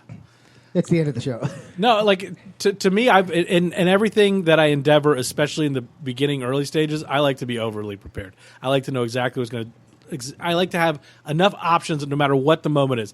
Like when I first started headlining, it was a nightmare because they want you to do 45 typically, 45 to an hour. And I probably had 45 minutes, an hour. And it made me so nervous because if anything went wrong, I didn't have enough options to get out of it. Now I have more material and enough experience that I can go different directions. And when I do anything creatively, I like to be overly prepared. Like if I sit down and I'm going to interview somebody, I want to know where I'm going through the whole thing. I want to walk out of that experience with that person and say, I didn't get to 17 questions. Right. And I wrote 18. Right. You know, like that way, my biggest fear is always dead air. But like, that's what's fun about this sort of environment. Like you two guys have been doing it long enough together and you understand comics well enough that it's always going to be a conversation. You're always going to be able to move it along. That's what makes shows like Calta's show so great. They don't got to sit down and write out a bunch of questions, figure they got. They got a room full of talented people, sharp, smart, and have amazing chemistry. And that's what makes being able to step in and sit as a mic on that show so much fun and also so intimidating. You know, you're walking into a room with people at the top of their game and that also have chemistry, and you're trying to figure out how do I fit into this puzzle without being wedged in, because they're kind enough to have me come in not as like a guest typically. Right. Like you're just, part of the just show. to sit in and hang out. Right. You know?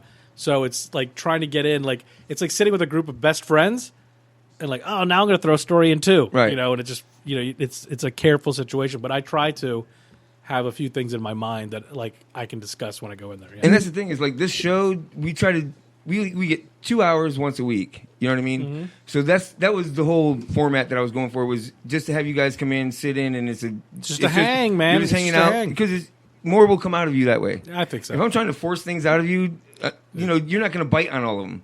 So I'd rather just feel what you're comfortable with, and then I go from there. I've been incredibly lucky in radio.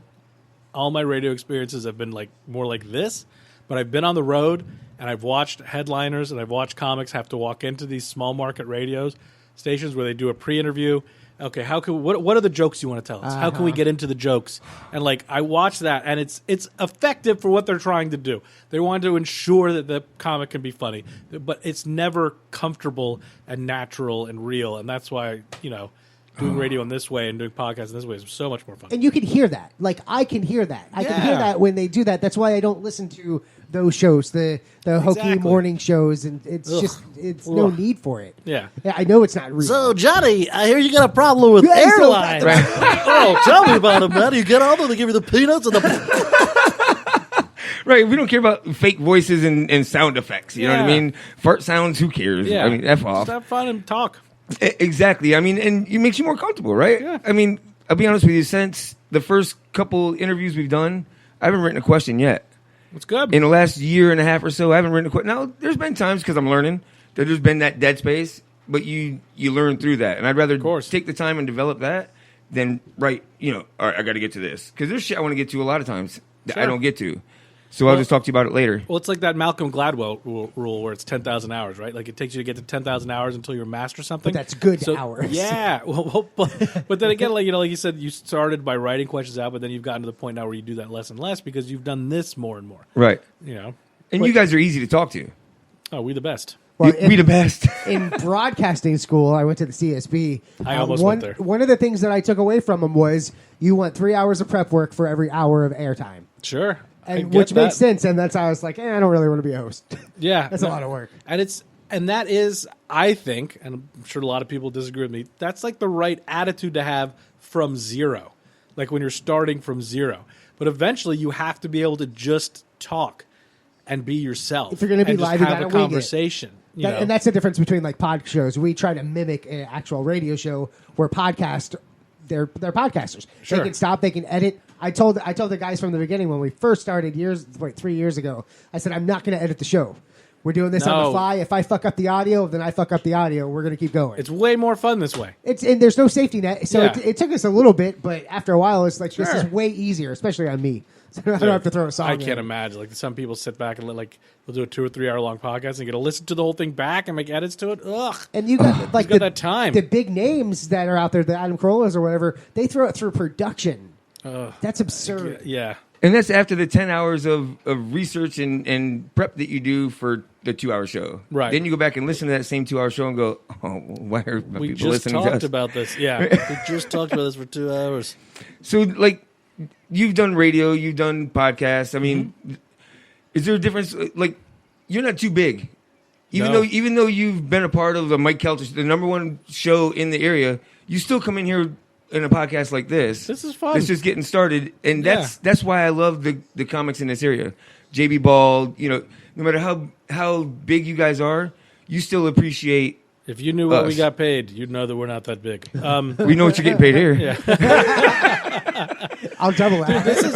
This is just a good time, man. It's a fun hang, and I'm not above doing anything, man. I'm really not. I mean, but I promise you, I will forget about you as soon as I become famous. Oh, sorry. No, I won't have anything to do with you. And they'll knock on the door and say, Steve, Mike and Stan are here. I've never met anybody in my life named Mike or Stan. Tell them please to fuck off. Okay, so that was Steve Miller. I actually have that recorded, so it's cool. It was nice having you in. Grab a sandwich and God, what a fucking dick this guy is. What a real dick. Yeah, it's fine. We don't like you anyway. So this weekend you're doing the Gasparilla music. I am, man. I'm not doing any time or anything like that. They asked me to MC and write for it, so I'll be on one of the side stages. The main stage is being run by this one cat. But yeah, I'm going to be bringing up acts and reading out sponsored messages and just generally hosting the stage. Is there which is comedy super there? cool? No, it's all there's music. not. It's Gasparilla Music Festival. Yeah, it's Gasparilla Music Festival. They have some good stuff coming Dude, through. I am excited. I'm super excited. I've been a Wu-Tang Clan fan since 36 Chambers, and the fact that I get to introduce Ghostface Killah is enough. It's enough for me to just know I'm going to have an amazing weekend. And it's just fun. Like I dig that sort of music. Like most of it's really, not odd music. It's not weird music, but it's a little off the radar. There's a lot of jazz and a lot of, New Orleans style stuff happening. And, of course, you got Ryan Adams and Ghostface Killah and Cage the Elephant. And it's just going to be a fucking fun party. And I usually go anyways. Is that still at Curtis Dixon? Yeah.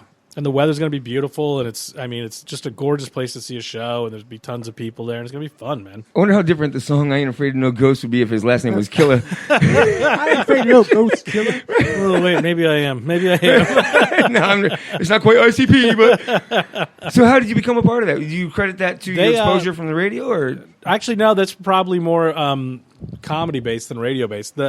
The guy that puts it on, he runs a promotion company called Broken Mold Entertainment, and I've done a few shows for them before.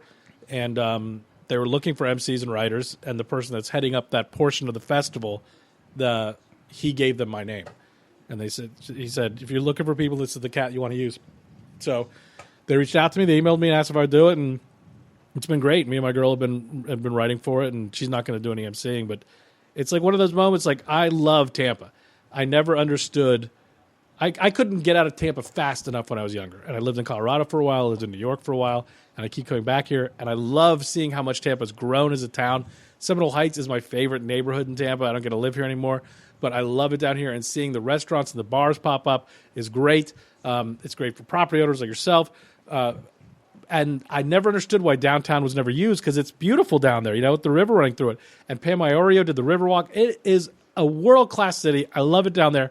And the fact that they asked me to be a part of it, I couldn't be more excited because I think it's an amazing festival, and it's that weird little moment where you get to do something super cool in life that you'll look back on 20, 30 years from now and go, that was a great day, and that was a great moment. And so I'm really excited about it. I'm super excited that I'm not going to be drinking at it because I also hosted the Margarita Festival at Curtis Dixon Park, and I got incredibly drunk, and I don't necessarily remember everything that I did on stage that night because I bought myself a 32-ounce margarita glass because I thought it would be funny, and the bartenders kept filling it up, and I drank 3 of those motherfuckers, and I was like, I need to go take a nap in the car, and we're not even halfway through the festival. Thanks for coming, Steve. Great job. Yeah. This is a motherfucker. Let's give it up for Los Lonely motherfucking boys. Just get the mic away from that guy, please. So, like you said, things have changed since you come back. Now, when you left, were you doing comedy when you left? No. Oh, you weren't? No. So, okay. So I left. I left. I lived in Denver when I was in my early 20s, when I was 21, 22. And I moved out there just because I didn't want to be in Tampa. And my buddy was moving out there, and I said, fuck it, let's go. And I worked at a porn store, and that was a fun job. And I just hung out. Like, I was sort of like a little scruffy punk rock kid. And there was 3 of us living in a studio apartment. And the studio apartment was $375 all in a month. So my rent was $125 a month. Wow. And I worked at a liquor store and a porn store. I had 2 days off a month, but I didn't care because I liked my jobs. And I just had the most fun. I had so much fun, and I never hurt anybody or hurt myself too badly. And it was just an amazing time, like, to be that young and to have... I didn't have a ton of money. Like, I wasn't, like, wealthy, but I always had money. Right. You know, because my cost of living was so low. And I was, you know... Prostitution you're working all the time. Oh, so much hooking. I did so much hooking. Oh, my mouth is so sore still thinking about it. Just thinking about it. My mouth looks like I've been stung by 1,000 bees. Yeah, exactly. And then I lived up in New York for a bit. I actually moved to New York when I was 29 or 30. I don't even remember now. And I moved up there to do comedy. That's what I wanted to do. And I got up there. Right before I left, I met my girl. That's one of those things like, fuck, you know, you fall in love, you find the right one right before you leave. And I was up there, and I got offered a job to come back and produce for the video department for a radio show. It's a very convoluted thing to say, but so I came back and worked for this radio show, and I wanted to come back anyways because I wanted to be with my girl. And in hindsight, it's the best thing that could have happened. Like, if I would have gone to New York, like, all right, I want to, but I had no concept of what it takes to do comedy. Right. You know, I had no really idea. And you're talking about 13 years ago. Yes, there was the internet, but it wasn't as prevalent as it is right now. Exactly. It wasn't part of our everyday lives. It wasn't in our pocket as a phone where we thought, how do I become a comedian? You know? So I thought I'd go up there and I'd go to the UCB or I'd go to some of these schools and figure it out. And I don't know how badly that would have gone for me. I believe in myself, and I believe that I'm funny, and I think I would have done well, but it would have been a long, hard slog. It'll be hard and difficult now if I were to move to New York now, let alone back then. I think that Tampa is an amazing place to start comedy. Florida is an amazing place to start comedy. Between Tampa, Orlando, Miami, all these, Jacksonville, there's so many venues and so much opportunity for stage time that the best thing I did for my comedy career was not try to do comedy in New York. I mean, if you want to know how it would have gone, just ask John Jacobs about his trip to California. Yeah, exactly. We'll figure it out. Mm-hmm. But I mean, have you noticed that the comedians in this area are developing a more tight-knit web with Absolutely. each other than they were, say, 3 years ago, for that matter? Dude, comedy in Tampa is incredibly strong. It's is, right? Very, very strong scene with some real heavy hitters in it. Like, Kyle Roos just texted me when we started the show. He had a dropout, and he asked me if I could come do time, but I can't tonight for this, and then I have some family stuff tonight. But like I said, I'm a list of names, and names he already knows, you know. But it's like you could go on and on of people that can go up and do world-class time. I mean, JB, nobody would think that you could get Montreal. Montreal Comedy Festival is a huge deal. It is a massive deal to be invited to that festival. Nobody would think you could get Montreal out of Tampa. I didn't think you could get Montreal out of Tampa. JB got Montreal out of Tampa. I mean, JB is a headliner that can work any room and kill it. Matt Fernandez, same. Ron Hortman is an unbelievably funny guy. You guys know Ron? Have you ever had Ron on? We haven't had him on, but I know Ron is my favorite comic. Is one of my favorite comics. Period. Certainly, in my opinion, one of the, if not the best comics in Tampa. And it's a travesty that he's not a household name, right? Because he is squeaky clean, incredibly funny. He reminds me of Brian Regan in the sense that he can be so super clean and also that funny. Ron can do churches and bar shows and kill it, both of them. So he's like Cosby without the roofies. Yeah, exactly. Way less rape. And, you know, Ron is an amazing dude. His story is amazing. I love him. And they're on and on and on. Kyle Roos, whose name I just mentioned, you know, and then out of Orlando you got Katz. And it's a great time. And my only regret is I have a fiance, I have a stepson, I have a day job, and then I have other little side gigs that I do besides comedy as well. So I don't go out to mics as much as I'd like to. I don't get to hang out as much as I'd like to because when I do, it's such a positive experience, but I do feel a little bit like an outsider because I'm not there all the time. It's like anytime somebody shows up to a group of friends that are always together, it's always a little bit outside. But you see that, and it is supportive. I'm in comedy groups on Facebook, like Tampa Bay Comedy and et cetera. There's no backbiting. There's no bullshit. It's people helping each other out. Maybe there is, and I don't see it. No, people still love you. You know why? Because you have a reason to not be going there. Because we've had some feedback, from behind when the mics are off, about, look, this guy doesn't work. He doesn't go out there and do any open mics. Right. You know what I mean? And it's not because he has a family. It's just because he doesn't think he has to. People still love you because they know that you have a passion for it. They know that if you could, you would still be out there doing it. You don't think you're too big to be doing open mics. You know what I mean? I'm not. I'm lucky enough to get up enough that I can do new material and work new stuff in while I'm doing shows. And you're good enough that you're gaining ground because of your talent. Well, thank you. And well, thank you. Tell me more about myself. I like your nose ring. Ghetto. But like when we first started going out to these shows and stuff at Side Splitters and all that, that's what made me want to start bringing you guys in and kind of turn the show into. People need to hear you guys because there's so much talent in this town. I'm telling you, man. That is unheard and unseen. That I'm telling you. Like, I wanted people to hear. I just wanted people to hear it. I love it. I love the fact that you guys do this because you can't get people to come out if they don't know the name. Right. You cannot. Like I did a show at Newark. Now this isn't Tampa specific, but this is the sort of shit that happens that will drive you crazy with comedy. I did a show last year with Ryan Singer, Andy Sanford, and Dave Stone. Ryan Singer opens regularly for Mark Maron. He's been on Mark Maron's podcast. Rolling Stone named him like this is why isn't this guy famous type of thing. Dave Stone's Last Comic Standing, Late Show with Craig Ferguson, Andy Sanford. All massive great comics that people don't really know. And the three of them are friends, so they went on the road together. I couldn't get fucking people to come out and see these guys, and these are killers. And so it's even harder when you say it's just Tampa people, right? And there are legitimate, you could do a monthly show for years and years in this town and have a great show every single time. There's something happening in Tampa, and you're right. People aren't seeing it, and they miss out because it's not like music. People I don't want to go to a comedy show. I'm not going to go. But then people go and they have a great time. It's infuriating.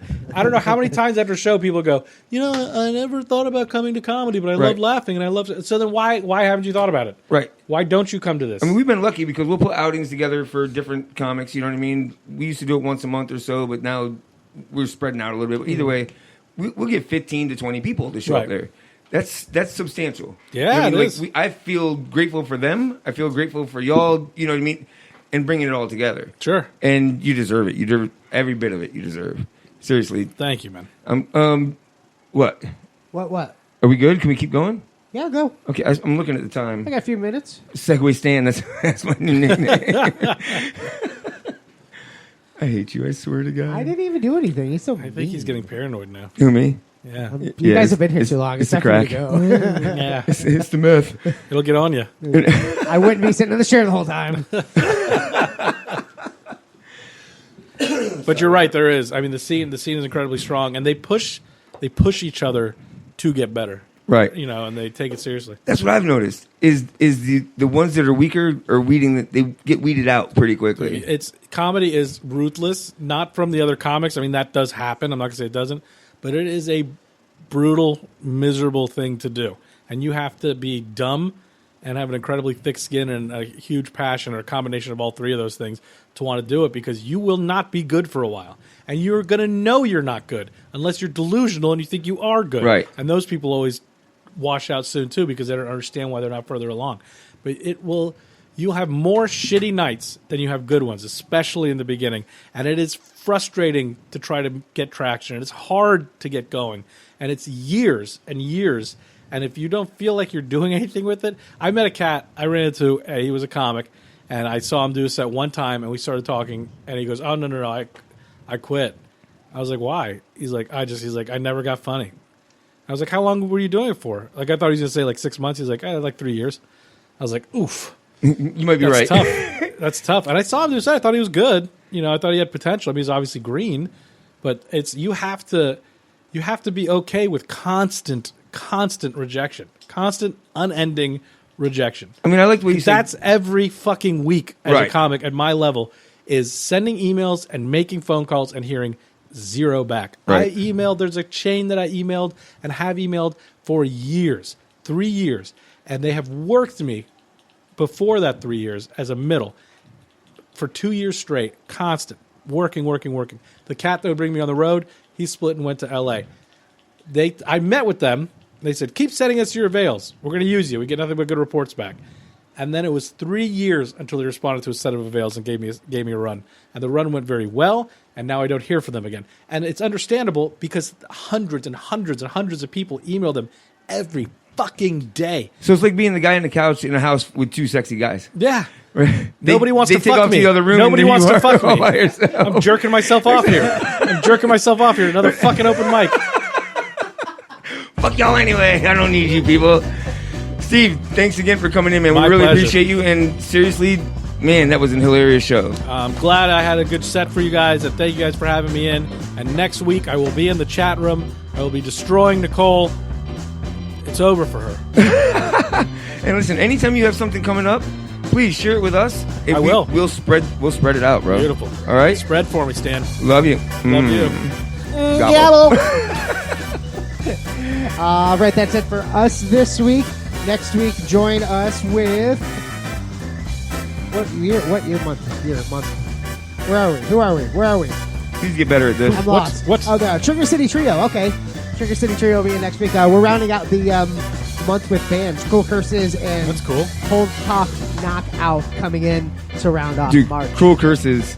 That's going to be an energy show right there. That band, them guys in that band are just fucking fun to watch, Awesome. brother. Good. All right, that's it for us. Peace Next out, week, bitches. 7 o'clock, Thursdays, openmictheshow.com. Be there or be gay. And Deo, I'm giving Steve your address and your daily schedule. Coming for you, girl. I got your phone number, so it's cool. Peace out, bitches.